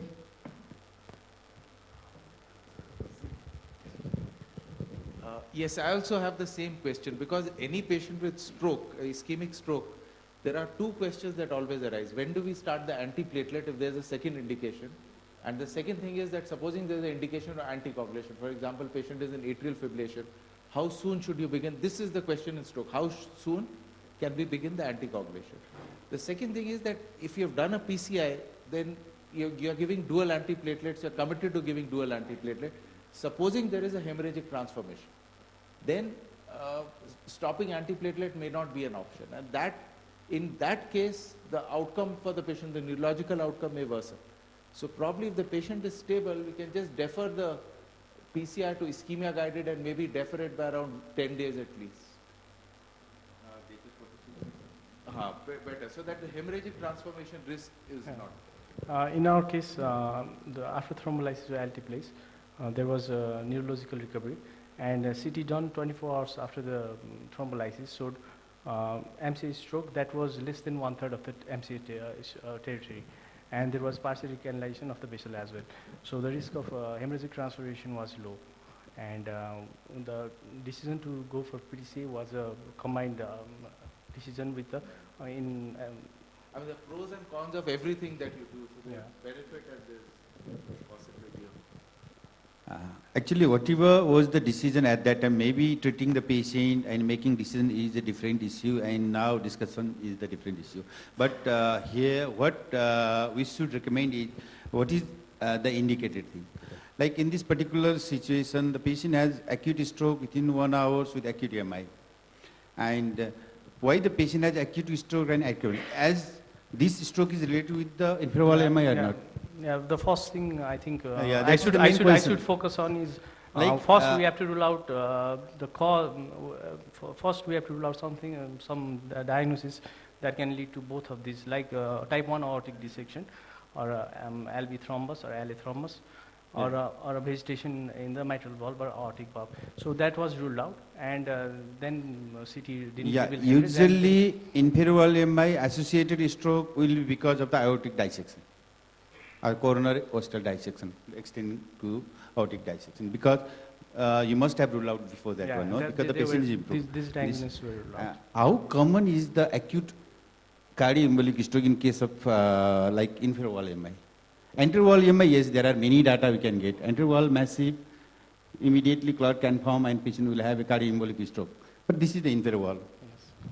It's too early. 7 hours is very early because the embolus will take time to form. So having a stroke within 7 hours probably may not be cardioembolic. So the pathogenesis of this cardiocerebral infarction, they have in literature there are many explanations. One is, as you have said, thrombus that has formed in the LV because of akinesis or hypokinesis. That could lead to ischemia. Yes, 7 hours is less, no, sir? Another thing is like LA thrombus after with atrial fibrillation that has embolized to both coronaries and cerebral circulation. Another thing is the dysregulation of neurocardiac axis, they say. Once you have a stroke, ischemic stroke, especially involving the MCA territory, with infarction of the lingular cortex, that can cause parasympathetic or sympathetic anomalies, and it can cause MI as well as arrhythmias, or even sudden cardiac death. So It was the other way around. other way around. In my case, it was other way around. Yes.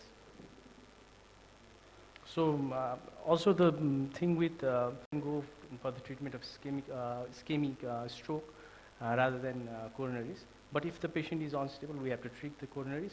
And in the same sitting, we can go for device therapy for cerebral as well. We can go for thrombosuction or other modalities of cerebral ischemia, revascularization.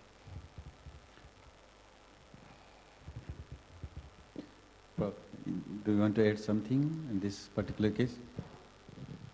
So the question is that let us suppose the patient has atrial fibrillation. When would you like to add anticoagulation? Again, the neurologists say that if the territory of ischemia is more than 2/3 in MCA and more than 1/3 in PCA stroke, the CT must be done. The CT has to be repeated 24 hours after the onset of the deficit. And if that CT shows infarct that is more than 2/3 of the MCA, 1/3 of the PCA, then we have to withhold the thrombal anticoagulation for at least 1 to 2 weeks, because the risk of hemorrhagic transpiration is very high. Thank you, Paras, for such a nice presentation. Actually, what the consensus should be inside, but there is no definite consensus right now. But in the similar scenario, if the patient present with cardio and the stroke within the thrombolytic time of stroke, then at that time it is better to thrombolize. Wait for at least 10 days to 2 weeks before going for the PCI, so that you can give a high dose of heparin and antiplatelet, so there is less chances of hemorrhagic transformation. So our result and the outcome will be better. The managing team in this particular case was lucky. Even if they did PCI within 48 hours, that nothing was happened to the patient, and the patient, everything was gone fine. But similar situation will not be always there. So we should always think of the safety of the patient and the practitioner. Okay? Yes, thank you. Thank you for the nice presentation. Thank you, experts and the presenters, for their valuable opinion. So there is a small notice. All international faculty are requested to meet at the lobby for the faculty dinner. The time is 6:20 p.m. at the lobby, and our travel agency will take you to the dinner and will drop you back. Thank you. There will be bus waiting. Yeah. There will be bus waiting outside. For international faculty, there will be a bus waiting outside.